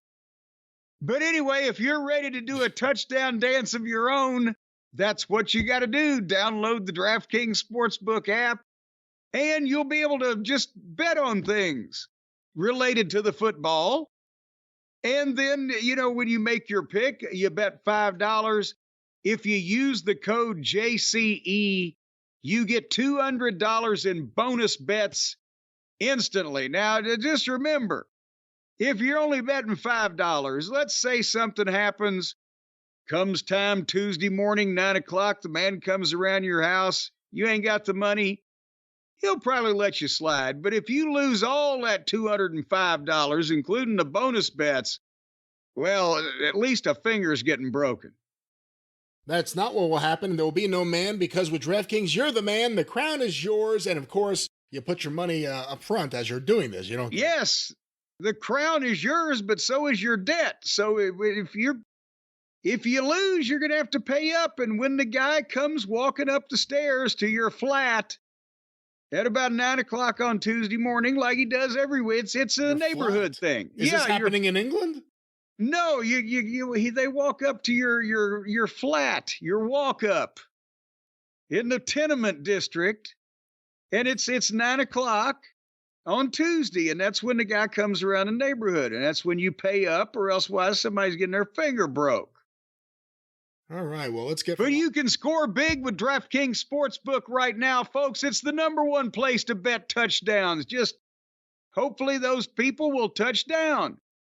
And if you use the code JCE, then you're new customers now. Remember, not some of you old, worn-out old hags, but new customers are going to get $200 in bonus bets when you bet $5 only at DraftKings Sportsbook, because now you can say it, the crown is yours. Oh, listen to that. Do that again. That was very impressive. The crown is yours. See, that's a takeoff on Rene Goulet saying, the clown is down. When they took Doink down in Philly, and the crowd was putting the boots to him because they were mad about the delays. Well, once again, the crown is yours. The crown is yours with DraftKings. You got to roll the crown. The crown. The crown. The rain in Spain stays mainly under plain. Well, Jim, before we get out of here, I think our friend has arrived, and we have a special friend here who always comes once a week. Your special friend? Our special friend. Let's get that straight. I don't know how I feel about him. I met this guy through you. Well, he's not been through me. Well, here's what he has to say to you. Gambling problem? Call 1-800-GAMBLER. In New York, call 877-8-HOPE-NY or text HOPE-NY 467-369. In Connecticut, help is available for problem gambling. Call 888-789-7777 or visit ccpg.org. Please play responsibly. On behalf of Boot Hill Casino and Resort in Kansas, 21 and over, age and eligibility varies by jurisdiction. Void in New Hampshire, Oregon, and Ontario. Bonus bets expire 168 hours after issuance. For additional terms and responsible gaming resources, see dkng.co/ftball. NFL Plus Premium offer available only to new and former NFL Plus subscribers. Additional NFL Plus Premium terms at nfl.com/terms. Well, I'll tell you, the last time he came into the studio, I reached in my back pocket to pull my wallet out and shook hands with that guy. Now, would you like to talk about SmackDown? We got to catch up with the WWE, because the last program we did, we caught up with the AEW. And now we got to give them equal time. Over the weekend, they had the SmackDown and the Raw. And I'll tell you. Over the weekend? Over the weekend, they had SmackDown and Raw Friday and Monday. That's over the weekend. What? I mean, that's literally over the weekend, as in it doesn't touch the weekend. Well, across the weekend. Would you rather me say across the weekend? What do you just see? That's why you're just questioning. I don't understand why you bring the weekend into it. It's the week. That's the start of the end of the week. Since the last time that you and I spoke to do one of these programs, it has gone from Friday night to Monday or to Tuesday morning. Right. And this is the wrestling that has happened over that weekend. In the sense that before and after the weekend, yes. Monday night's not the weekend unless it's a holiday weekend. Which one of us is Alvarez in this now? It's not my job! Anyway, the SmackDown for September 20th. I just wanted to acknowledge a couple of things that went on because it has been a few days ago now, but I wanted to call attention to a couple of things. And one of them is to help one of the people that I hold dear to my heart. Not you. But they were in Sacramento, California, at 14,549 people in Sacramento. And I apologize to the people of Sacramento, but Sacramento's not known historically for being a major goddamn wrestling capital, is it? I remember back in the 90s, they weren't doing 15,000 fucking people. But, I mean, again, just the look of the show is, even when they do the wrestling tropes, as the kids say, the backstage stuff and what this is shot at least more professionally, or it looks like more thought has gone into it, or there's some extra level of professionalism to whatever, right? Do you agree with me on that, from the WWE program to the AEW programs? Not even just that, from WWE programs to WWE 5 years ago. Everyone always talked about WWE production, how good it was. They were good at being static and looking great at that, but now we've seen a whole new level of production. This is major league like it's never been before.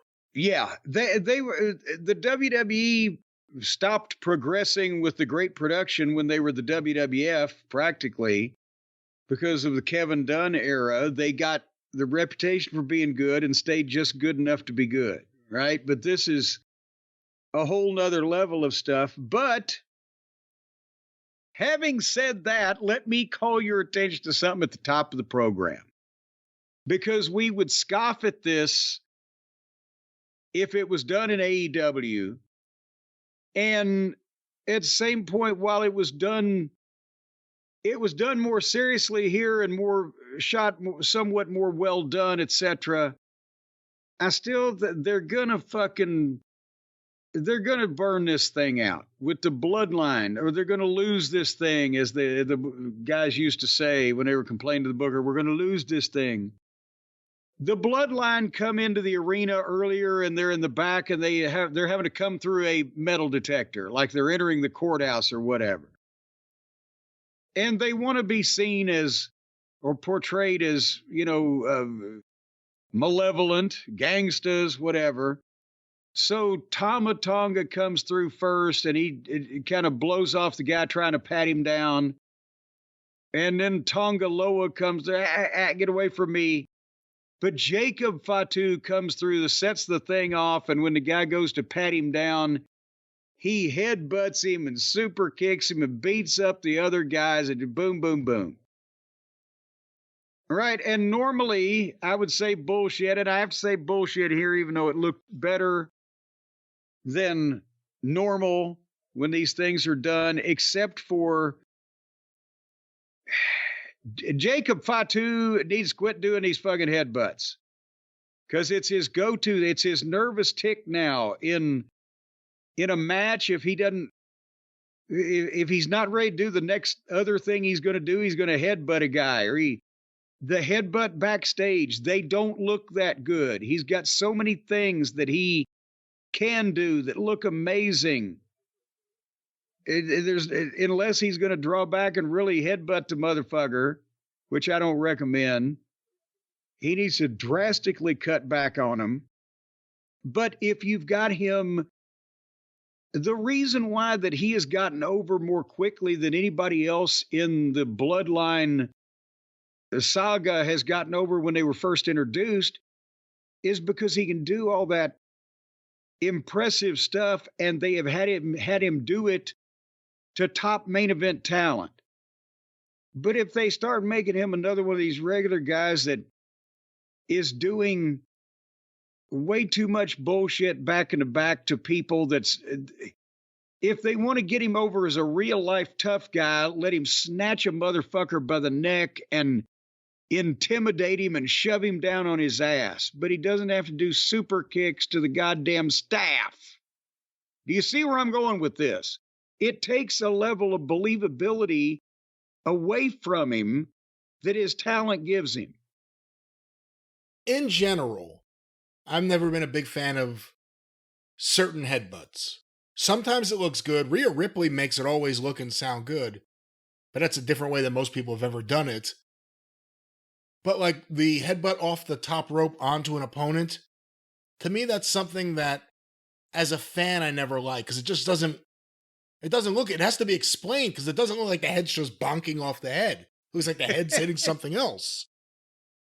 I haven't noticed that Jacob Fatu's been overdoing it. Obviously, you saw him at the beginning of his career. You're pretty well aware. I'm talking about just what I saw in this show and just the last couple of weeks, whether he's in an angle or in a match, a transition thing. If he's dropped an elbow on a guy, he might pick the guy up and just do the headbutt to him as he's going back to tag or whatever. But it's a lot of them, and they don't look stunning. And it's a smaller move. If he was going to fucking grab a guy by his hair with his left hand and rear back like goddamn, one of the 60s fucking guys and do the big, cocoa butt, boom, maybe okay. But just these little short headbutts from this otherwise incredibly impressive guy, I think it's a crutch he's using. He's relying, punch the guy at least. Because it's easier for the people in the cheap seats to see when you punch than when you're doing those little tight fucking headbutts. It's a little picadillo, but nevertheless, I think the problem is also not the headbutts. That's a minor chap of my ass. But the main thing is they can't start having Jacob actually come out and start burning people's house down or whatever. Because he's got some credibility and some believability, but I don't want him to just do too much of this, where people go, yeah. You know what I mean, man? But the first match was the yeah guy for the United States title, LA Knight and Andrade. Did you watch this match? This match was really good. Yes, it's good. It was good. And the whole thing was done to set up another match between Andrade and Carmelo. I think the problem is LA Knight is really over. And these people in Sacramento, because that's close to LA, this is his hometown. They love him and they like to see this thing, and they had a good match, so they got the people into it. But Andrade, as just a regular, habit, is kind of meh. And So it was what it was. But basically, they ended up, LA Knight wins. Hayes makes fun of fucking Andre in the back for losing, and they get in a big fight, and now they're going to have another fucking. They've had like 6 matches, or they're doing a best of 7, or whatever the fuck they're doing. What are they doing? I don't know. Well, I mean, have they put a limit on this? Because they showed their record at one point, the graphics. They've had 6 fucking matches, or this is going to be the 6th, or whatever. You don't have any idea whether they're saying. I have no idea, no. Because so then you didn't watch this? This was a great match. Now you know absolutely nothing about what was going on. I don't pay attention to the commentary, especially if it's like there's a game on or something. I watched the match and I was really impressed with the match. I started listening to the commentary by the end of it. I thought it was a hell of a run there at the end of that match, and the fans are really into it. And it's not because they're in Sacramento. I think LA Knight has proven almost every place they go is his hometown, based on the reactions. The problem is, who's he going to work with? There's no one, I shouldn't say that, but it doesn't feel like there's anyone at that kind of level that's a heel for him to bounce off that would work right now. Maybe I'm just not thinking of the person. I don't know. Yeah, see, that's the problem. Like, who do you envision him working with? I can't even think of who the guy would be. They got a bunch of top people, but they haven't been putting him in with any of them since the Logan Paul thing. And he's got the belt, but, his challengers list is less than scintillating. But that's, that's the thing, is that all of their matches now on television, except for some of the girls or whatever, they're going to be reasonably good because all these guys are professional and they've been trained and et cetera, and they're not going to, have egregious fuck ups in the most part, and Flop Dollar's gone, so we can't even look forward to that anymore. But at the same time, you don't care about what's going to happen in a lot of these matches. But the people live are having a wonderful time. And that pretty much covers that, doesn't it? I guess that about covers it. And like I said, LA Knight's still over. And the match was really good. But last week, if you remember when we did the ratings, Andrade versus Carmelo was the lowest rated quarter of the entire show, even though it still did 1.6 something million viewers.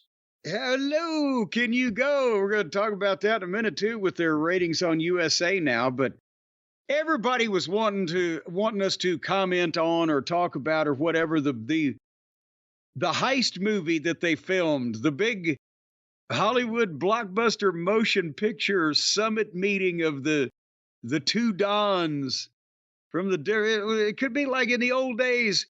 Instead of Cody Rhodes and Roman Reigns, it could have been James Cagney and Humphrey Bogart. Or Al Pacino and Robert De Niro. Or Leo Garcia and Hunts Hall. They met on the east side, there at the Bowery, where the dead end was, and the group of kids. I love this thing. Did you not like this thing? And The Rock bought them all 6 SUVs for the... Yeah, really. I'm conflicted. I really thought it was well done. And I guess it's come out Paul Heyman personally directed it. See, he has more in common with Alfred Hitchcock than you people realized. I thought it was really good, but, I've thought this the last couple of promos about Cody, that he's starting to get too much into the talking like bullshit again. Like, no one's going to be able to relate to him pretty soon if he keeps talking the way he's talking. He's always wanted to be an actor. He excelled in this kind of thing. Roman Reigns, we've heard that he's wanted to be an actor. I think he's relying too much on his facial twitches and tics, and like, it's to the point now where I just don't buy it at all. They were both really good in this, but it was a fucking cinematic thing where as they're walking up, there's a camera behind them, and then you see them from the front, the camera's gone, and then there's a camera to the side, but then they show you that side. They immediately showed you everywhere the camera was in the previous shot, and there's no camera. So I have a problem with that. I don't like that kind of stuff mixed in with the wrestling, but as a little mini movie, like, I don't know, Thriller? I don't know exactly what. And then they should have broke out in a zombie dance. Could you see Cody and Roman if they'd have done it? Doom, doom, doom, doom, doom. But no, but here's the thing. I'm not offended by the cinematic presentation when nobody's having a fight. When it's not a win. If they want to, because let's face it, this was a big time looking deal, and people don't even know what we're talking about. Roman Reigns and Cody Rhodes had a face-to-face meeting in Atlanta on the Georgia Tech football field where Roman had played football for Georgia Tech. And they have the drone shots now and all this shit of this row of black SUVs pulling up, like 6 or 7 of them, and Roman gets out of one, and I don't know who else was in every other one of them, and then Cody pulls up, and what kind of sports car was that, Mr. Last? You're a young person. I don't know. I don't buy sports cars. Was that a Lambert Datsun or a fucking... It was a waste of money, I believe. A Bentley Guinea? Can't even declare that on your taxes like you can the big truck, but whatever. Waste of money. Well, maybe it was a diesel engine, though. Remember when those were actually cheaper? Anyway, see, that's what he should have done. That was the move. If he had showed up in like a fucking Honda Civic, Roman wouldn't have known what to think. No, that would have been a Dusty thing. Dusty would have showed up in a pickup truck. Well, but it would have been an old pickup truck. Anyway, Cody pulls up in one sports car, but he's still wearing a suit. And they meet on the 50-yard line, but it made him look like stars. That's why it was like a heist movie. It was incredibly done, and it made them look, and you could see them in a fucking movie. And they didn't look out of place. I mean, try to put fucking Adam Page or one of those fucking weasels over there in a real legitimate fucking movie, and they'd be shaking like dog shit and peach seeds. And they weren't having a fight.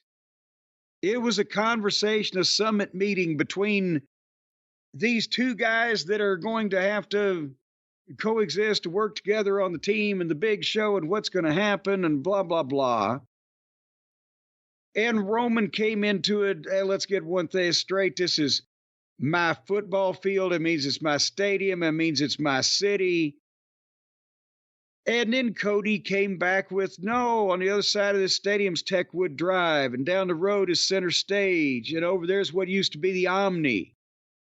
And multiple generations of my family have bled for this city and in this city, and this is my home. Multiple generations? Well, 2. But Dustin's older. Dustin's in the middle there. You might as well call him his own generation. So you're not considering like Dusty's kids are the next generation, Dusty's generation 1, their generation 2. It's just every 20 years you're actually talking? It sounded better. So anyway, when he said that, the one thing I liked the best about that was when he said that to Roman, all of a sudden, and this has got to be a Heyman. This was a Heyman. Roman kind of breaks and smirks and says, you know what? That impressed me. Okay, let's get down to business. And Roman had established that he could acknowledge that Cody got a pretty good line on him, so let's talk about what we're going to have to fucking do. And, you know, Roman's thing is the fight in the bloodline is dangerous, and he doesn't have anything to lose, but Cody does. And Cody, you know, it told him, he warned him, he'd be a chief without a tribe. And you gave him the whole, you know, fucking reality check about what was going on. So the Roman says, what do you want? What do you want? I want to know that I want your word that you're going to have my back, is what Cody says. And so Roman says, I give you my word. I'll have your back, but when it's done, I'm taking back what's mine, which is obviously the belt. And he starts to walk off, and Cody fucking steps in and says, it's not yours to take. And then Roman Reigns' last line is, you're in my way in in life. And it was very, was that Scorsese-ish or was that, Hitchcockian? I don't think either of those directors, those fantastic directors, I think it was just really good, but it was not either of their styles. This is what Heyman wants. Heyman wants an Emmy. And if there was anyone in that company I would have faith in doing cinematic stuff, it's Heyman. And this was really good, and both guys are really good. I'm just not a fan of these kind of segments that bend reality on my wrestling shows. But they were good in it, and it was well done. And it looked great. I mean, it looked great. They really should make a heist movie. I'd watch that too. That brings to mind then how realistic, because I always hate the fake shot cinematic fights, right? But then how realistic can an interview get?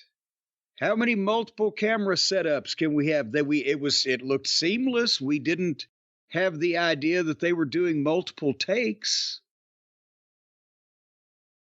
They got invisible cameras. You've seen the invisible camera people, haven't you? They had multiple invisible cameras. Cena has been, for 25 years now, going to all these cities around the country, impregnating these women, and that's where they're getting their troop of invisible cameramen. You just can't see them. Anyway, great stuff by these people. And Kevin Owens was in the back scoffing and walking off. He is not happy. Or grumpy or dopey or Doc or any of the other ones. They beat Da Vinci again, right? Yeah. No, didn't they? Yeah, they did. Cruz rolled him up again, and then Da Vinci dropped him on his head. I'm looking at my notes. Anyway, should we talk about Steen? We better get used to calling him that. Do you think he's going to be one of the ones that it takes Tony's retirement contracts? Well, that's an interesting case to look at, because if that's true, and if WWE thinks that, he's still on TV. Daniel Garcia, who we just talked about, nothing's done, and he's just off TV. Kevin Owens, is still there. I mean, Ricochet, they used Ricochet right up until his contract was up. Well, yeah, they've got all this time invested in Owens, and they know that he's not going to make any difference. That's not even in AEW. That's not a knock on the talent, and nobody is going to make a difference in AEW. They're just going to go there and take more of Tony's money. The ratings will stay mostly the same, and everything else will stay mostly the same. But they're going to use this guy that they're paying and they've got an investment in. And if he goes, then most of the audience watching him right now won't know that he didn't just quit wrestling. Right or wrong? Right. Well, so why not use him? And he did an entrance, and they like him. They were chanting for him, and he's like, thanks, guys. But he can't believe he just starts talking about Cody teaming with Roman after all that this has happened before. Well, right as he starts to talk about it, boom. Here comes the bloodline, the Tongas and Jacob.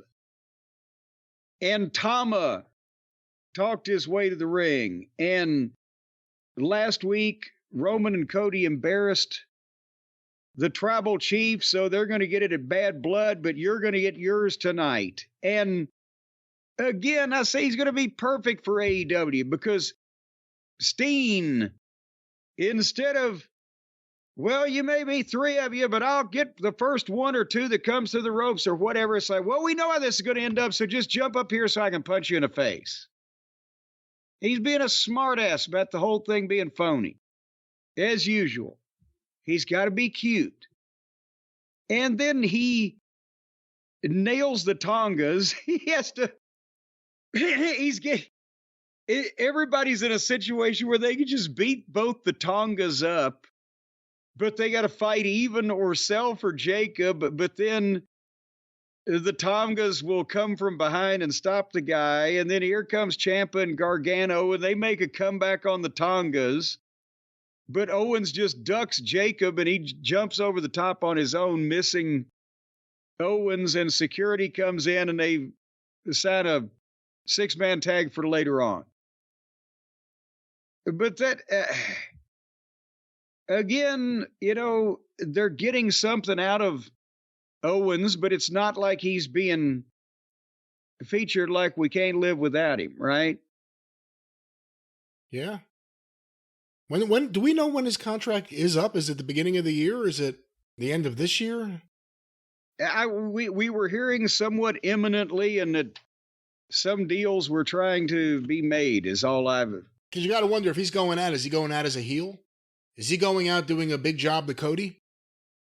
Because they're teasing the turn. They keep teasing the shit with. I mean, we'll talk about it later, but but that would take the edge off turning Orton later on Cody, which is bigger money. So, I don't know. Yeah.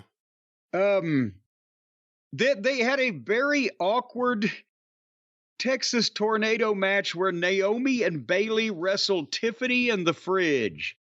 The loser would leave SmackDown, but the winner, whoever got the pinfall, would get a title match. So at one point you had Bayley and Naomi double team Tiffany, but then when Bayley covered Tiffany, Naomi had to make a save for the title shot and blah, blah, blah.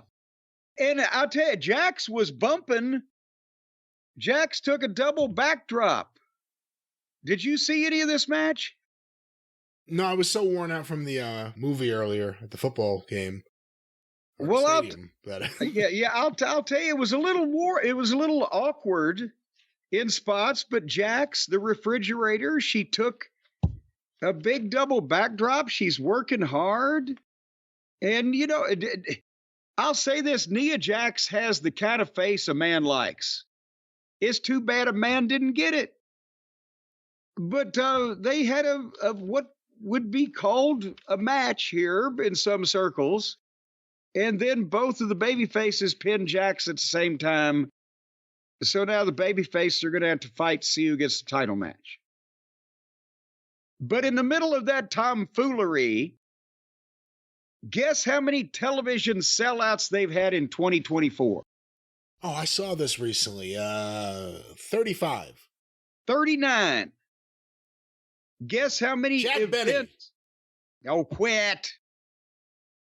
Guess how many event sellouts they've had? How many event sellouts? In other words, whether it was televised or not. Oh, so that was just televised. Yeah, the 39 is the TV sellouts, but they've also sold out 52 house show events. 58. 39 TVs and 58 total, apparently. But so far in the year, and they ain't running that often anymore. And they just announced they're going to be cutting back. That their intention is to keep cutting back every year on how many shows they run. Did you see that?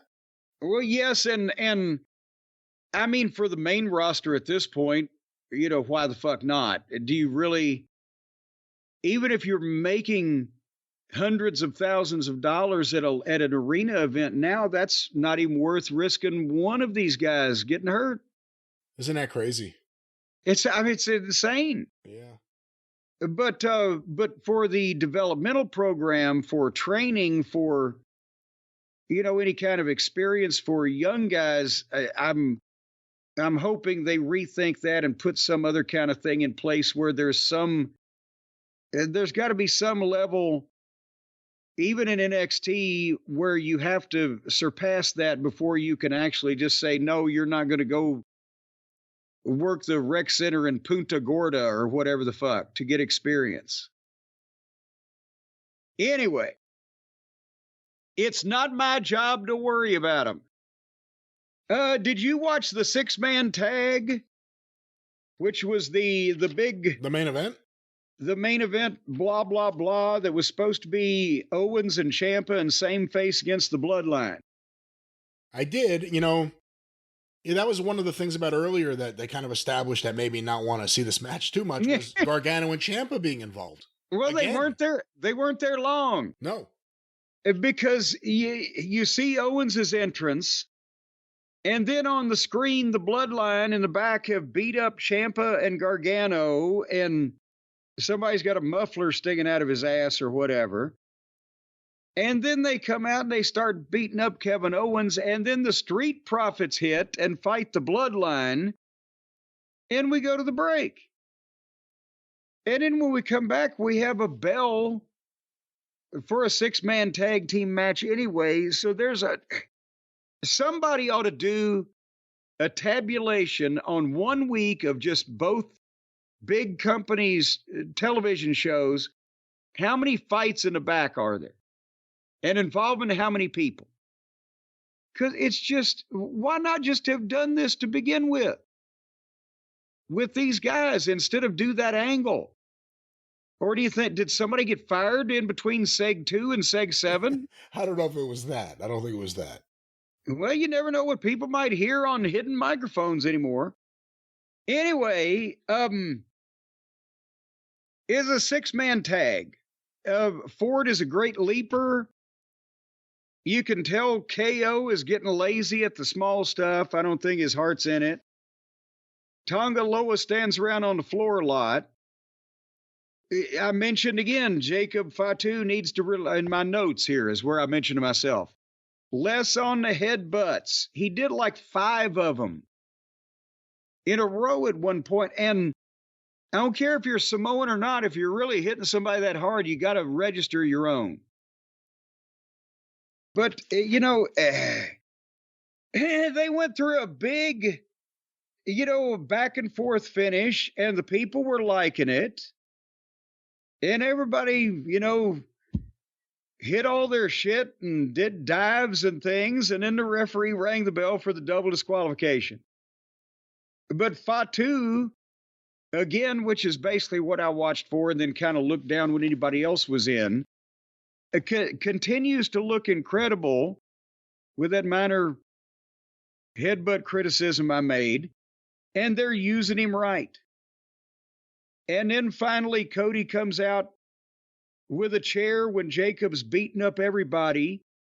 And he nails the Tongas and does a cutter on Fatu. And then as Cody pops up, Orton picks up the chair and is behind Cody. But Cody turns and offers his hand out, and Owens drops the chair and shakes his hand. But the tease is always there. Why I oughta. Should I?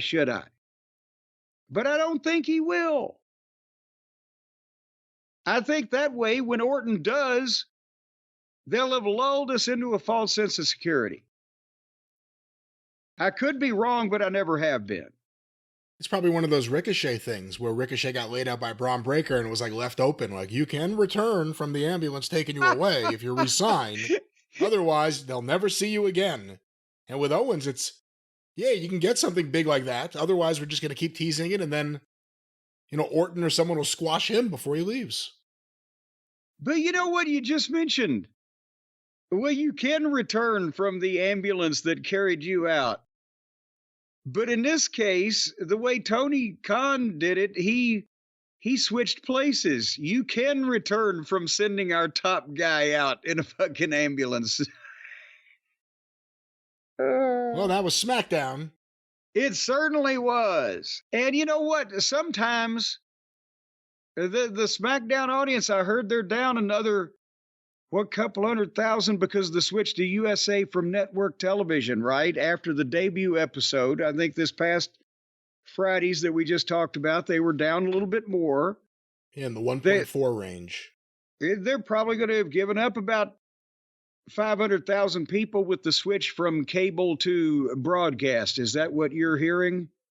That's what I'm hearing. And, I don't think it was reasonable to expect the 1.7 they got last week for the first episode would be week 2. I don't know if they expected this kind of drop. It doesn't sound bad to me. If they'd have gone to 900,000, that would have been... This is kind of where I thought they would end up in this range. And, we'll see as things heat up for certain times of the year, how that increases. Also, with less wrestling on the USA Network next year, will that do anything to affect this number? And with Raw going to Netflix, it's going to be a whole new kind of number we're looking at. Yeah, but right now, again, if they did 1.7 last week and high 1.4 or whatever, almost 1.5 this week, the second week, if they drop again to 1.3 or 1.2 the next week, then I might start worrying a bit if it doesn't immediately snap back, because I think the people now have figured out it's moved. Because they did a lot of publicity in that hot first show. They got most of the audience that they had on network. And Fox actually let them say it on the air. Yeah. So now it just depends on how many, fewer people overall that would watch it don't have USA or whatever anymore, but they're going to have plenty of options of places to watch the WWE, Netflix and CW and USA and the fillings in your teeth. Everything will pick these programs up. But the main thing is, Brian, if you don't know where to watch them, you're not going to be able to see them. So that means that all of us good wrestling fans, we should get on the telephone and call somebody and tell them where they can see the smack being layeth downeth and the raw being rubbed raw. All the changes and everything. Call your friends. It can be done almost for free now. Phone calls. Really? Almost for free, you say? Almost for free. Well, you got to pay to have the phone, but you don't have to pay per call anymore. You don't have to drop a quarter in the pay phone, or you don't have to pay long distance charges now. Did you know that? Are you aware of that? They've done away with long distance. I was amazed when I heard about that last week.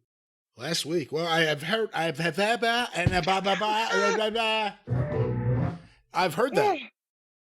You've heard that, have you? That long distance was a thing and is now not needed because of fine phone plans from our friend. That was the wrong thing to play, but our friends at Mint Mobile. Well, I don't know what you're playing over there, but I'm talking over here about the Mint Mobile phone plan that will get you 3 months of premium wireless service for $15 a month. That means it's wireless. There's no strings attached.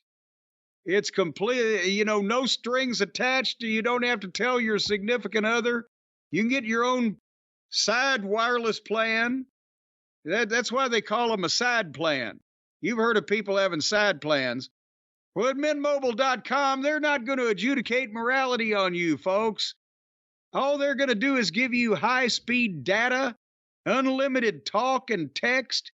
You're not going to be able to stop this text. It is completely unlimited. It just goes on and on. You'll never read this shit. Not in a million years, but it keeps happening. And boy, talk about unlimited talk. People will call you morning, noon, and night wanting to talk. Because if you've got a Mint Mobile phone plan, that's going to make you one of the popular kids at school, especially if you're under 7. So right now, go to ditch your overpriced wireless plan. Brian, some of these wireless plans can cost more than $15 a month. Were you aware of this? I have heard of this, but I don't have to worry about that because of Mint Mobile.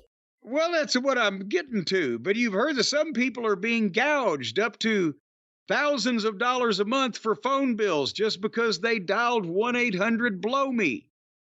But at mintmobile.com, you're going to get a phone plan where you can call all kinds of lines, and it's unlimited. And they'll never be able to track you down and make you pay that $1.99 a minute. So, folks, again, to get this new customer offer right now and your new 3-month premium wireless plan for just $15 a month, go to mintmobile.com/JCE. That's how you're going to get this special price, because you're a special person when you know that code JCE. So you're going to spend $45 for a phone plan for 3 months with $15 a month, and you're never going to go back. You're never going to go back again to AT&T and South Central Bell and Alexander Graham Bell and all the rest of those no good ding bells. No, you're going to go, there's thunder now. Is God cussing me because I've said bad things about Alexander Graham Bell? Well, let's say good things about Mint Mobile. And you know what? In these phone plans, they don't cut off during thunderstorms. Why, they'll sound just as good during thunderstorms as my communications do right now. They will not. However, they will stay right. Whoa. They'll be as good. And you'll never have any trouble, just like I have no trouble now. You will whatsoever with your wireless plan in thunderstorms. See how good I sound? mintmobile.com/JCE. That ominous music means that we may have a funeral procession walking by. You know, I'm feeling a little puny myself the last week, Brian. Saturday I walked past a cemetery. 2 guys ran after me with shovels. But mintmobile.com/JCE, $45 upfront payment required, equivalent to $15 a month. New customers on that first 3-month plan only. Now, don't come back and try to double dip. Speed slower above 40 GB on the unlimited plan. Additional taxes, fees, and restrictions apply. You can see Mint Mobile for all the details. And coming soon again, more on the Mobile Mint, where they will drive to your homes and mint coins in front of the kids. That's coming soon. It's not coming anywhere, but Mint Mobile can be there for you. One more time, what's that promo code? Mint Mobile. What's that promo code, Jim? Yes, mintmobile.com, promo code JCE. So, Brian, before we talk about Raw, what in the world is going on in the Arcadian Vanguard Network world this week? You know, there's so much going on, and I feel so crummy today. And I feel like everyone owes me one. Listen to everything. The wrestling news, wherever you find your favorite podcast every day. Get your wrestling news. No clickbait, no paywall. Just the wrestling news. Directly from thewrestlingnews.com or wherever you find your favorite podcasts. Also, Stick to Wrestling with John McAdam, McAdamPod.com. Of course, Shut Up and Wrestle with Brian Solomon. A big best of episode just went up. SUAWpod.com, or available wherever you find your favorite podcast. And of course, the 605 Superpodcast. I can't do it. The Mothership. That's how I feel today. Go through the archive. 605pod.com. The Mothership. All right, well, let's hit a few high points of Raw, for heaven's sake. You want to get high? No, Towley. Ontario, California has a lot of nerve, taking Ontario, Canada's name and being abbreviated almost exactly the same way. You know, a lot of people in the old days, before they had GPS, a lot of people would have gone to Canada to make this shot. You realize that, don't you? When they say void in Ontario, I'm always confused. Well, and if this had been the Vince McMahon era, they would have still said, we're in Los Angeles, or we're in Hollywood, or we're in Beverly Hills, or something. They wouldn't have said Ontario. But I guess they got big arenas out there everywhere now. This thing, did they tell us that the show was going to become 2 hours for a while?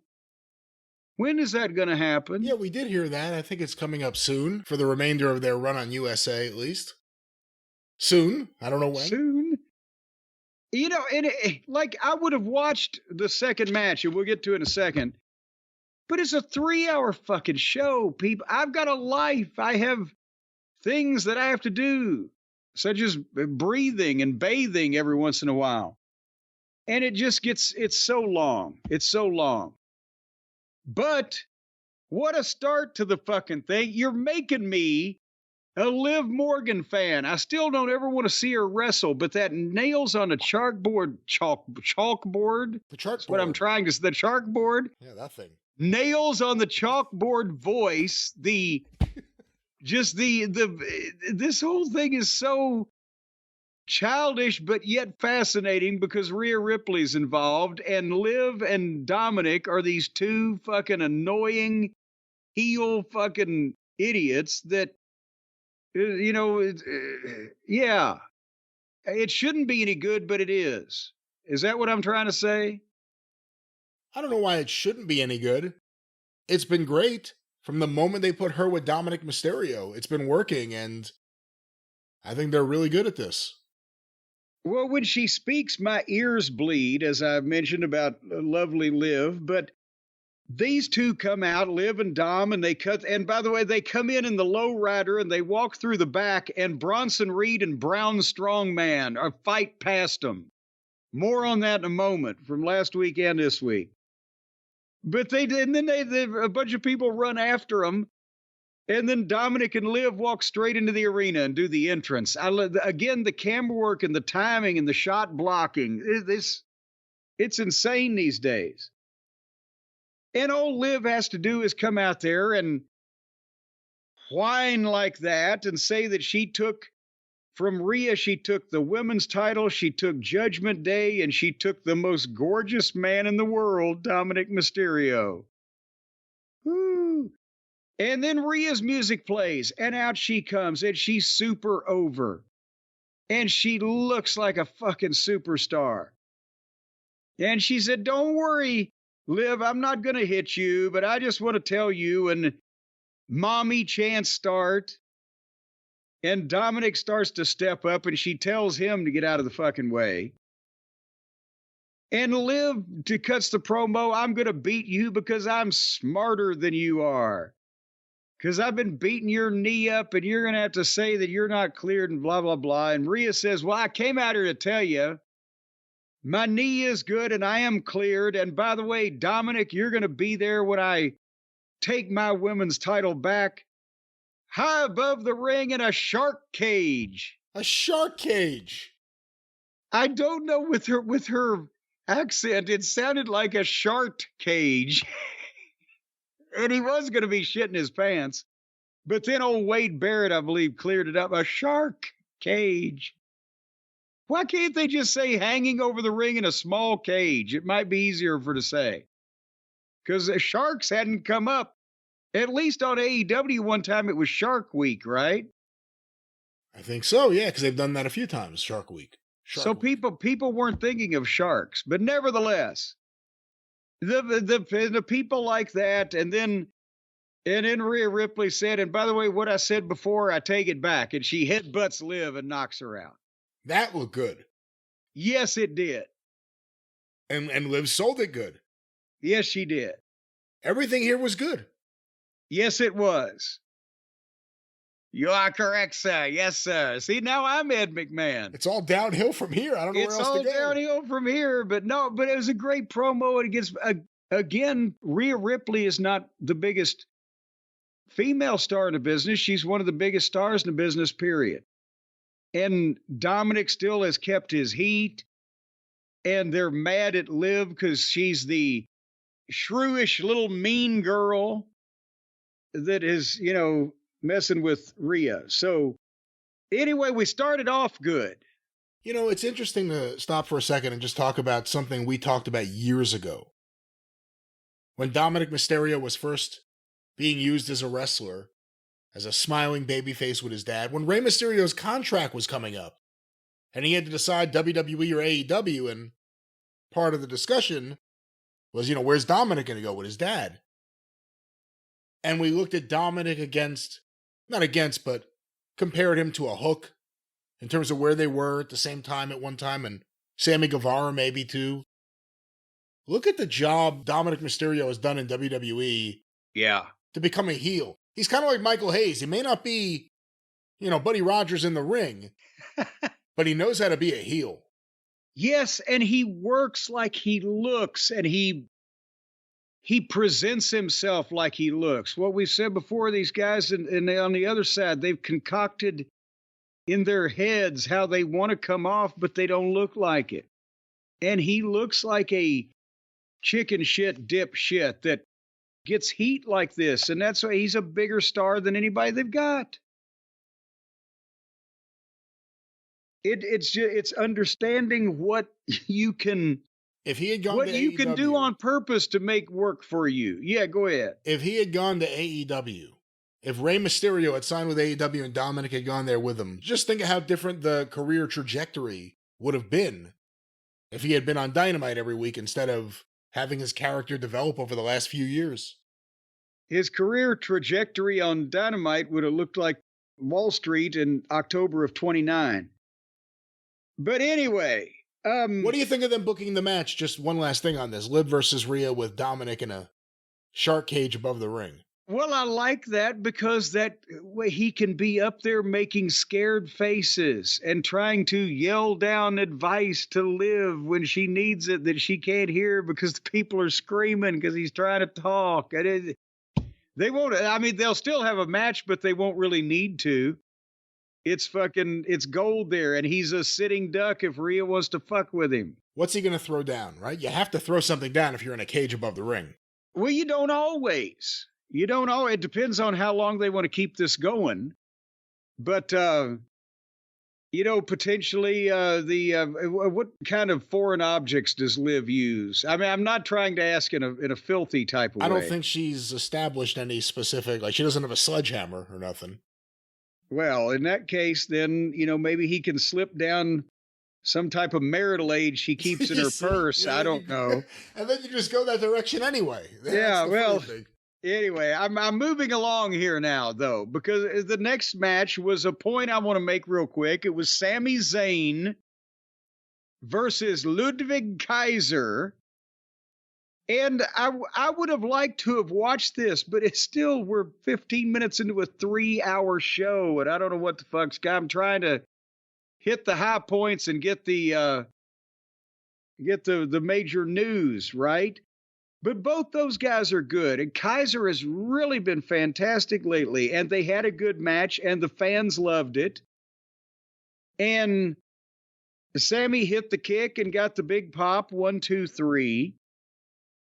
And so that was, and then Gunther comes out and again teases giving Sammy a world title shot right there in River City or whatever, and then, the way he twisted around, but no. But they did something, what was it, last week or 2 weeks ago, that we skipped over. I think that was either when I had poisoned myself or it was my birthday or something happened. Or all of the above. Or all of the above. But they did a segment with Sammy and Gunther and Bret Hart when they were in Calgary. And that ties into this because they've been doing the deal where Sammy wants a world title match. And Gunther keeps teasing him that he's finally going to give it to him, but no. And they worked that into a deal where in Calgary they brought Bret out, and then Gunther came out and confronted him. And one of the greatest lines ever, and Gunther has that dry delivery. He's a fucking German stand-up comic if he wants to be. Austrian. Whatever. Same part of the world. But he said he put Bret over and how great he was, and he did this and he did that. He said, Bret Hart, I think you're great. You're only second only to my all-time favorite wrestler, Bill Goldberg. You know what? The real tribute was that he didn't just say Goldberg. He said Bill Goldberg. Yeah, Bill Goldberg, yeah. But the point is, when Sammy came out and then, was defending Bret in terms of, verbally, he hadn't attacked Bret or anything, but he's defending him verbally. And then Sammy and Gunther got in a fight. Here's the point I'm making between what they did here and what they're doing with Sammy and Gunther and etc. Sami Zayn, for quite a few years there when they were indie-rific darlings, old El Generico was the sidekick of Kevin Steen, who was the fat loudmouth that always had something to say. And, and that's where they were in the pecking order in the minds of the indie wrestling fans. I think Sami Zayn is more important to the WWE than Kevin Owens is right now. I think longer term, he's got more upside. The people like him in a more genuine way, rather than just cheering because he cannonballs his fat ass into people's faces. And he can, at this point, I think his promos are better. He's more motivated. Who would tell me in 2012, which one is a better promo, Kevin Steen or El Generico? Well, it's obviously Sami Zayn. Sami Zayn's the best everyman in wrestling. Yes. He pulls it off better than anyone else. And he tries, to me, watching as a viewer, he tries harder to do the best he can with material he's given than Steen does 2-1. So I think he's more valuable to the company than Steen is. And if they're going to give him, too many pronouns, pal, if they're going to give Steen millions of dollars to go play with his former friends or his current friends, former co-workers, then I don't think that the WWE is going to suffer that big of a loss with all the other names they got on the roster. But Sammy fills a spot it would be hard to fill, is what I'm saying. I agree. Plus, if Sammy ever turned heel, if done right, it could be massive still. Owens, oh, good heavens. If Owens turns, he's just turned again. Owens doesn't turn as much as he molds. Anyway, so then by the time that Gunther had turned down giving Sammy a match, we were 40 minutes into the show. We got Carlito and Dragon Lee. Dragon Lee won in a few minutes. They must have been running late with something that I don't know if it was fucked up or not. I couldn't tell. Did you see Miz and Cross had a heartfelt conversation in a room filled with reproductions of old vintage wrestling posters that had been put on a color Xerox machine and taped to the wall with duct tape? What the fuck was that about? You know, I don't know, because I think the previous segment drove me off to take a break because I didn't see that and I didn't see this. Well, they actually, it was old Atlanta Ringsider program covers that I remember seeing that looked like they were Xeroxed and stuck up with tape, and then an old Carolina's poster from the 70s that was also stuck up with tape in Miz's room. He's noted for being a student of the classics. Anyway, at 9 o'clock, we were ready to see The Miz versus Bronson Reed. And of course, earlier in the night, they had done the deal where when Liv and Dominic were coming in the arena, Bronson Reed and Brown Strongman had fought right past him and knocked over a bunch of shit and continued on. Because they got in a big fight last week on the program and just went back and forth, just hitting each other with shit and big moves and throwing security away and doing the whole 9 yards. And you seemed a little gleeful about it when I talked to you earlier about the backstage and through the arena fighting of the two behemoths. These two giant guys, and giant in different ways, so they look different out there, fighting, starting with the brawl in the parking lot and the splash on the car. And then last week, they went through a fake wall and it looked a lot better than the AEW fake walls. Well, yes. And just chaos, just people running around after them, and there's something about it that I like, and I'm actually looking forward to the match next week. Well, yeah, they've done a good job of building up this match. The wall last week, it was drywall, but at least they went to the effort of putting some studs into the goddamn thing above where they crashed through. There was still no stud for a 6-foot fucking period in a goddamn wall, but they had studs above it you could actually see. And it was a wall at a place that needed to have a wall, right? So they went the extra mile.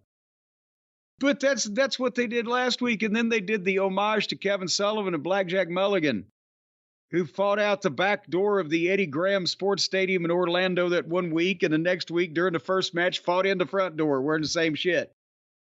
And now they're basically, they're telling the story they're still going to fight because Miz gets in the ring and Bronson Reed tries to make his entrance and old Brown attacks him in the aisleway. And then they just go back and forth and they start running. It's so preposterous that I actually kind of got entertained also. They start running the security guys in, and what did they have, 12 or 14 security guys out there? And one of them will beat up or choke slam 2 or 3, and the other one will top rope or whatever 2 or 3. And then they'll fight for a second, then they'll turn around and both together, they'll beat up another dozen security guards. At one point, Brown strongman drop kicked Bronson Reed in the upper thigh. Did you see that flying drop kick? I did. He's a But big man. I liked last week's, I think, better that this one was a little preposterous because now it's becoming a contest between, bless their little pea-picking hearts, these security guys. They're local indie wrestlers, obviously. But it's becoming a bump-taking contest as to who can take the most even over-exaggerated bump for one of the monsters, and the most action comes out of the security guard, Ned Flanders from Springfield, who you never heard of before and will never see again. Are you really want to see them have another fucking match? I want to say, I think the fans are going to be all amped up too for that match. Let's see. They need to be. As a matter of fact, that's what they need to do at the front door when the fans are entering the arena. They need to pass out a baggie full of fucking meth to each one of them to get them amped up to see that match. They've had running security guards. They've had parking lot brawls and destroyed roofs of cars. They've had walls that got destroyed. They had turnbuckles ripped off because of just the mass force of being. The mass force of being, the centrifugal fucking mass and girth of them. I want to see contributing to the gravitational factor of the centrifugal X. And it's also the look of it. Like, I don't know. If not Braun. There's a lot of Brons and Bronsons, and it's a lot of everyone with the same name all of a sudden.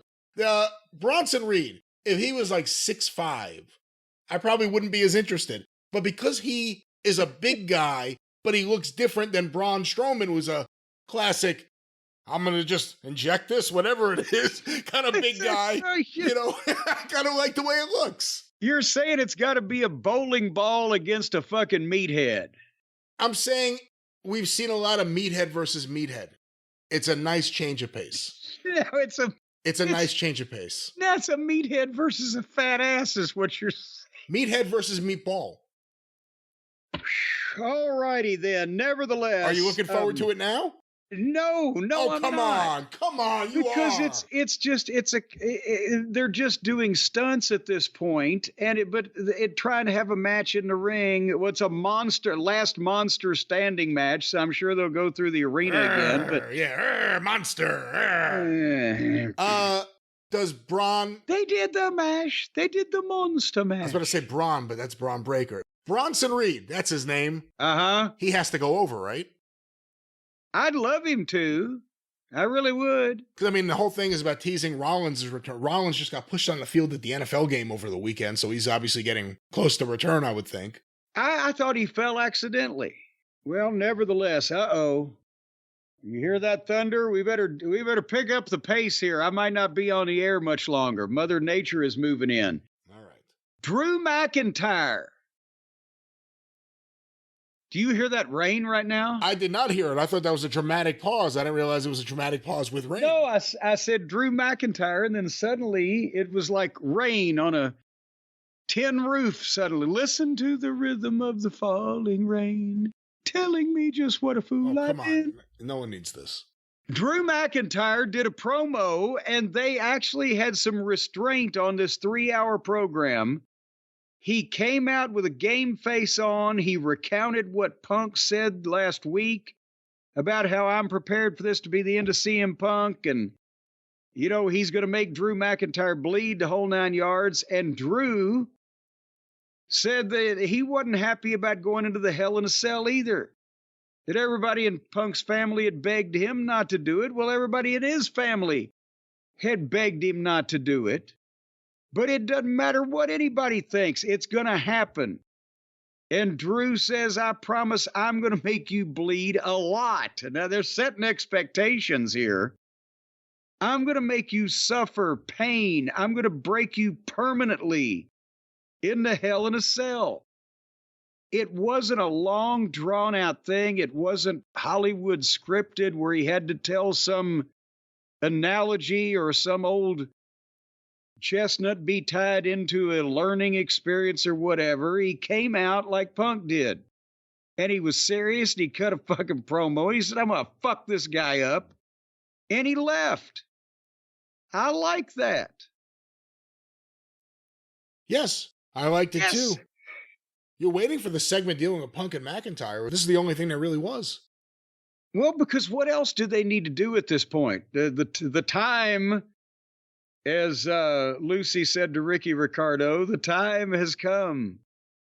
You know, the match is at hand. They can't go back and forth. It's made already. If anything they do physically at this point is detrimental rather than beneficial. So Punk got his statement. Now Drew's had his statement. Everybody's still interested, and they want to see what's going to happen.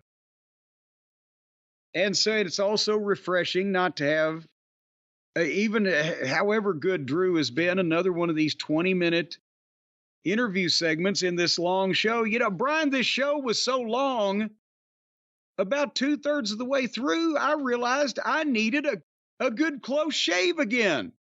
I had grown a beard in the first part of this program. Has that ever happened to you? Mid-program? No. Wolfman, I don't know how that happened to you. You've never just realized when you leaned your hand over on your chin that you'd grown a beard waiting for this program to be over and you had to make your face slick again? Mid-show? Mid-show. I didn't desire a slick face in the middle of the show, no. Oh, well, you never know where that face is going to go pretty soon, folks. I'll tell you what, if you suddenly need a slick face to stick somewhere that doesn't want to have anything to do with stubble and old prickly whiskers on your coal mining looking face, then you better hope that you're on a first name basis with our friend Harry. Because if you don't know Harry, well, then you won't be wild about Harry like we are, because we're just wild about Harry. Harry makes, or causes to be made, the best old razors at the cheapest prices that you're ever going to have. It will give you the closest shaves from your sideburns all the way down your cheeks into your neckle area and back around to the other side again, plus up above your lips and underneath your nose and that little dented place in the middle. All of that place on you from now on is going to belong to Harry. You're going to call Harry your daddy. Oh, Daddy Harry, shave me, baby. You know what? It could just be a relationship where you get your great razors from Harry's. Well, yes, and none of this is required. And well, you're going to have to show the proper amount of respect. Don't look Harry in the eye. Here's another thing, folks. A lot of these trial sets where the people say, well, we'll give you a trial kit and you tried our razor and our blades and our shaving gel and etc. They cost up to $13. Well, that's the same thing that Harry's trial kit costs unless you know somebody who knows Harry. And I know Harry. And if you know Harry like I know Harry, you'll know if you go to harrys.com/JCE, you're going to get a $13 trial set for just $3.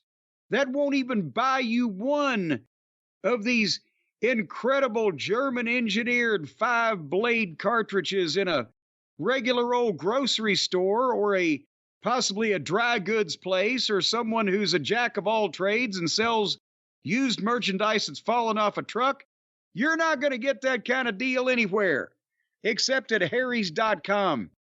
The razor, the weighted ergonomically designed handle, the foaming shave gel, and a travel cover so you don't slice your fingertips for just $3 at harrys.com/JCE. And then you can sign up for a convenient subscription option. If you like it, they'll send it to you all the time. You don't have to go outside in the cold, cruel world or the horrible driving rainstorm that has enveloped my home now. Instead, they'll bring them right to your door. And as a matter of fact, if you tip the mailman extra, he'll probably go ahead and stick them in your pocket for you while you're looking out to make sure that nobody knows you got them, because they'll try to steal them from you. People try to shoplift these Harry's 5-blade German-engineered cartridges right out of people's pockets. It's in the news everywhere. This has nothing to do with they ate this guy's dog the other day. They ate this guy's dog, and then they picked his pockets for his German-engineered Harry's blades. Once again, let's let everyone know how they can get their Harry's. Well, you can get your Jollies one way or another, but you can only get your Harry's by going to harrys.com DraftKings.com/JCE. Get this trial set for $3 and then make your own decision. You're a grown adult. We're not telling you what to do or not do with the hair on your own face. But somebody ought to tell you what to do about it, because it's obviously not something you're keeping track of on your own. Disgusting, disgusting looking fucking people out there. Clean yourselves up. With Harry's. Yeah. And then once you take that hair, you can save it. When you dry it out, you can make little crafts things with it. Remember that little kid's toy where you took the magnetic pencil and you put the little magnetic shavings and made him like a mustache and a beard and comedy sideburns? I used to try to give him crotch hair, but there was no magnet there in that area. Yeah. They only showed his face. He didn't have any pubic hair. Well, I was trying to give him some down there, but they didn't have a magnet. There was no down there. It was just the face, wasn't it? Shoulders, maybe? Well, yeah. Well, I added it down there on with cardboard. You had the deluxe edition of the magnetic naked man, or whatever you're talking about. See, with a marker and some cardboard, you could make his whole magnetic body. Luckily, you don't have to think about any of this with Harry's. One last time, Jim, what's that promo code for the best razors you can get? Harrys.com/JCE. Well, let's, yeah, well, let's. Raw rolls on. Raw is rolling on. They had a girls' tag team match. Can I say something? Yes. Because you asked a few weeks ago. This Joe Tessitore, if I am now pronouncing he's that growing correctly, on me. He's growing on me, although at times he sounds downright somber. When they come back from the commercial, sometimes it sounds like he's at a funeral. See, I mentioned he's growing on me with his excitement level, but he is still, he's running the gamut of emotions. He's running the gamut of emotions from the thrill of victory to the agony of defeat. He seems to have come into this with an eye toward being a performative type of announcing fellow. So, but he's growing on me. Yo, and here's another thing. Here's what's not growing on me. They have Pierce book Brown Strongman and Bronson Reed next week in the last monster standing match. And then you hear people fighting and grunting, and they run over with the camera and there's Butch beating up Sheamus with a cricket bat. What did I just say? Again,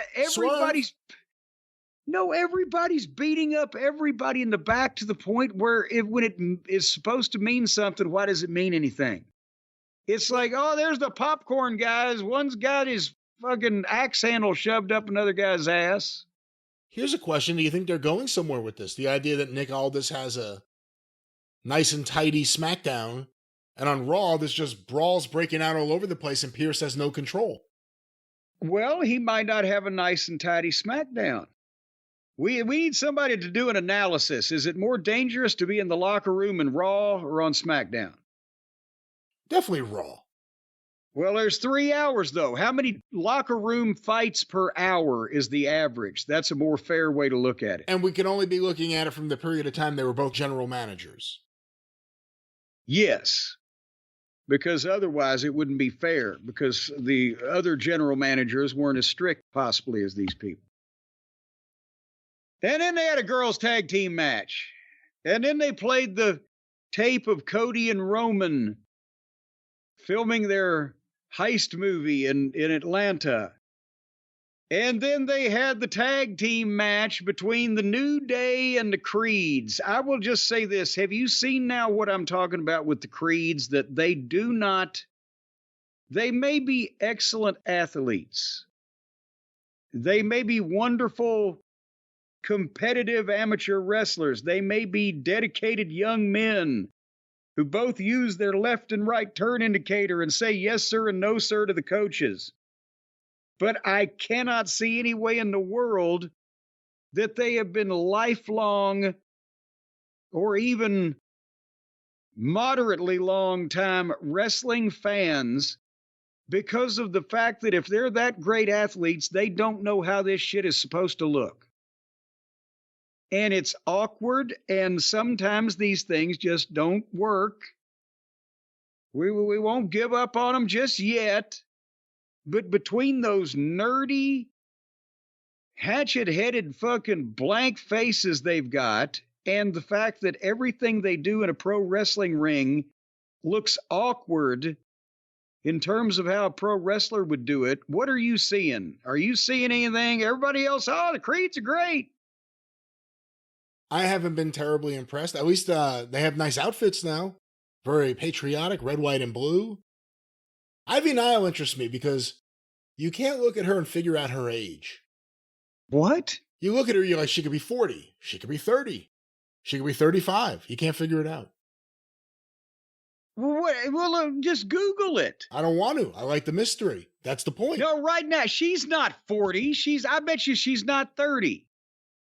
Really? I bet you she's 26 years old. 32. What? 32 from Knoxville. Well, you can't believe anything on Google, can you? Well, maybe not. All right, anyway, the main event time had come for Raw, as it does for us all. And I didn't think I was going to like this match, but I didn't think it was going to depress me at the end. They'd been milking it all night. Jey Uso versus Braun Breaker for the Intercontinental title. And they did the Jey Uso entrance through the arena. Okay, I've got a lot of least favorites in AEW, but I'm now officially declaring Jey Uso is my least favorite top guy gimmick in wrestling. It's all over, but I hate it. I hate Yeet. I hate that fucking Ringling Brothers outfit he's wearing with Yeet on his arms and flower petals on his legs and fluorescent blue all over. I hate his work, which has gone to hell because of his hot doggery, which is not only over the top, but also it seems to me to be hard to work with because of the timing of his hot doggery is just a step behind the beat, or maybe a musician would know better, a step off, whatever. I don't like any of this. Am I over-exaggerating any of these cases? Well, you're consistent. You have been pretty open about your not liking any of the Jey Uso stuff for quite a while. And obviously, if there was any match that was going to trigger you, it would be this match. Notwithstanding, I mean, it was a good match. I could see why the finish would trigger you. Well, but I'm talking about, am I overstating the case on Jey Uso? Yes, I'm admitting he's over. The people like it. They like the entrance. They like the Yeet. The blah, blah, blah. But his work, bleh. His look, bleh. The outfit, bleh. And then I'm watching this. It looked to me like Braun Breaker was the veteran heel trying to lead a green babyface through the heat. The way that Braun sells makes Jay's kind of weak shit look better. And when Braun was in control with the heat and methodically picking him apart, it was slow, but then they'd have a burst. But he's got a great heel attitude and heel aggression. And he's got the athletic moves that he does. And, Uso is not selling like Ricky Morton. He's selling, but he's not setting, a standard of like, wow, look how good that fucking guy is for his short time in the business. They've been doing this 15 years now, right? So Braun he's a better looking athlete. He's a better worker. He's got the better personality. And yes, I know one's a heel, one's a babyface. I'm saying in terms of anything I'm looking for in a money-drawing athlete in a wrestling business, Braun has more of it than Uso, except Uso's been put in the bloodline spot, which is what propelled him to be over on his own. And when Uso makes a comeback, it's with rotten punches that the big stud like Braun has to sell, and that bogus Yeet shit, where you got to stand there interminably while he does his dipsy doodling and hits you again. And boy, now all the guys today know how it felt when they had to stand there for Dusty's flip-flop and fly. But, I mean, that was the thing.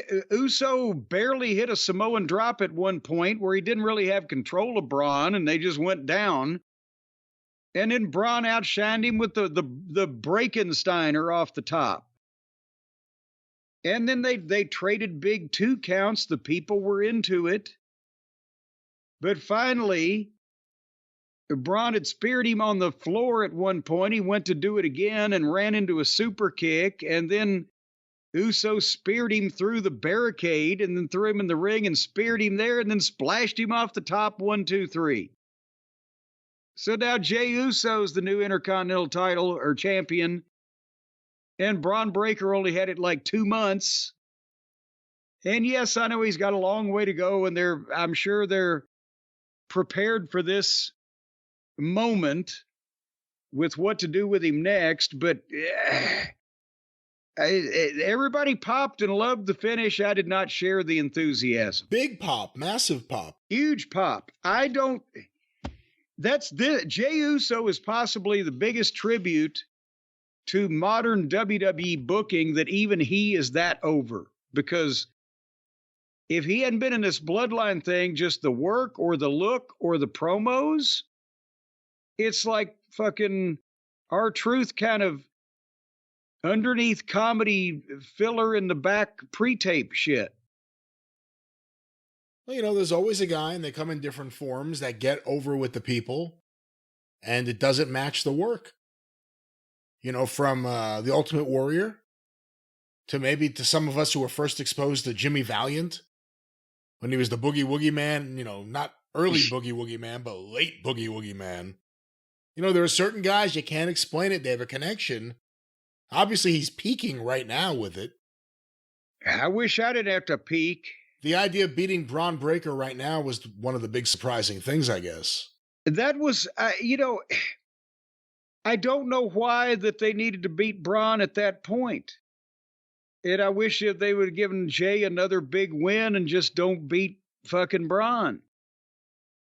And also, I'm not looking forward to, think about this, the Intercontinental title's now gone from Gunther, ended up with Braun Breaker. At least you could count on wow matches with Gunther and a wow performance with really good matches from Braun. Now you get the Intercontinental title as Jey Uso.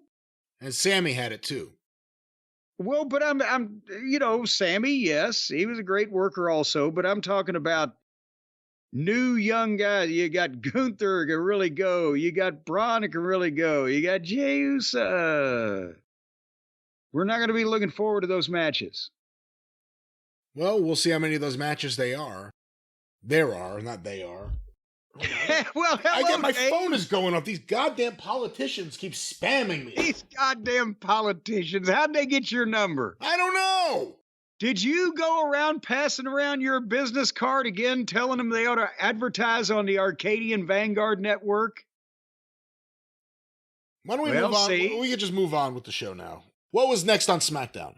Well, that wasn't SmackDown. That was Raw, and that was it. That was all she wrote, as Mama Cornette used to say. That was the end of the show. Do you think with Jey Uso, there's a touch of that? He deserves it because he's been here a very long time and never held a singles title, so we got to do this? Boy, if it was an OVW and I'd say, yeah, that guy's been a really good student and maybe we ought to reward him or whatever. But no, at this level, at this fucking level of money and television and viewership and fuck him and is what he deserves. Jeez, you really do hate him, though. Well, no, for anybody. I wouldn't put it at that level. I wouldn't put a belt on anybody just because they've been around and they haven't had it. They deserve it. They've been good guys. No, fuck that. Jesus Christ. No, you don't do that. At the local cable access level, that's a wonderful thing to do. But not at that level. Well, that level was WWE Raw. Well, would you like me to tell you something on the level? Please.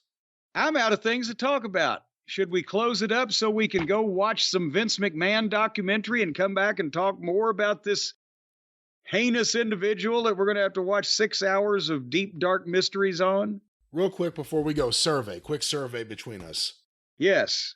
Do you think this is going to take him to task, or do you think this is going to be too light on him? From everything that the feeling I'm getting from everything that I'm hearing people say, I don't think this is going to be very easy on old Vince. And we've heard people say it's a burial. Maybe that was to, get expectations up or, stir up the pot. But now Vince is already coming out, well, the editing and I think they're going to be stiff with Uncle Vince. We're focusing on the sexual, it's not sexual harassment, the sexual trafficking and all these issues with Vince. The component of that. But even just the business stuff. Like if it's a real documentary looking at things, the good and the bad, do you talk about the shit he did in the 80s? Are they going to talk about how he fucked over Crockett Promotions? Well, see, I think that's stuff that he would actually, in his mind, be proud of. And maybe he'll, phrase it, it's a do or die business, or if I hadn't done it to them, they'd have done it to me, or, whatever. But he would like that stuff known about him, that he was a ruthless businessman. But if you get $1 billion, unless you inherit it or you get it all at one time, you have to be a fucking asshole, because who that would have $100 million would goddamn put up with the grief it would take to get to the billion? Only somebody that wanted to be ruthless and win everything. So I think Vince would consider that a compliment. I'm not ruthless, and I'd like $1 billion, but I also want to develop different things like hologram Marx Brothers and stuff. Well, yet also you say you'd like $1 billion, but you ain't got it yet. I'm trying. By the time you might decide that before you get there that it ain't worth the goddamn aggravation. I'm hoping I may trip in front of Tony Khan's motorcade, and then I could sue. The point I'm making to you, Brian Last, if you would let me, the point I'm making to you is that I believe this will be awful stiff on old Vince, to coin some type of a phrase. I don't think they're going to treat him nice at all. Like, do you think there'll be ominous music? Oh, there's got to be ominous music. There's ominous music in everything. Do you think we'll hear about other accusers? Other than Janelle Grant? By name, where none has existed before? By name, or in some type of revelation? I don't think any details that aren't publicly available already about any of his accusations, or any of the accusations against him. Well, or the things that he said about other people. There may be some things that we don't know about, some cases that we know generics about, this NDA or that NDA, but I don't think they're going to out anybody's identity that is not already known. But we may be able to figure out a couple of people that might either not be as loyal to Vince or might not be as against Vince as we thought they were, based on what they might say in this thing. That might be fun to figure out. But overall, I think it's going to be 6 hours of, this is one of the weirder fucking guys that ever walked the planet. And we just got to figure out which parts they focus on. Well, we will focus on it on the drive-thru. Yes, we will, and that's your program. And since you're sick, there's no reason for me to keep you any longer. 4 hours is enough. So thank you very much for stopping by. And everybody else, thank you very much for listening. And we'll do more of this, but even better next time, we promise. Until then, thank you, fuck you, bye-bye, everybody.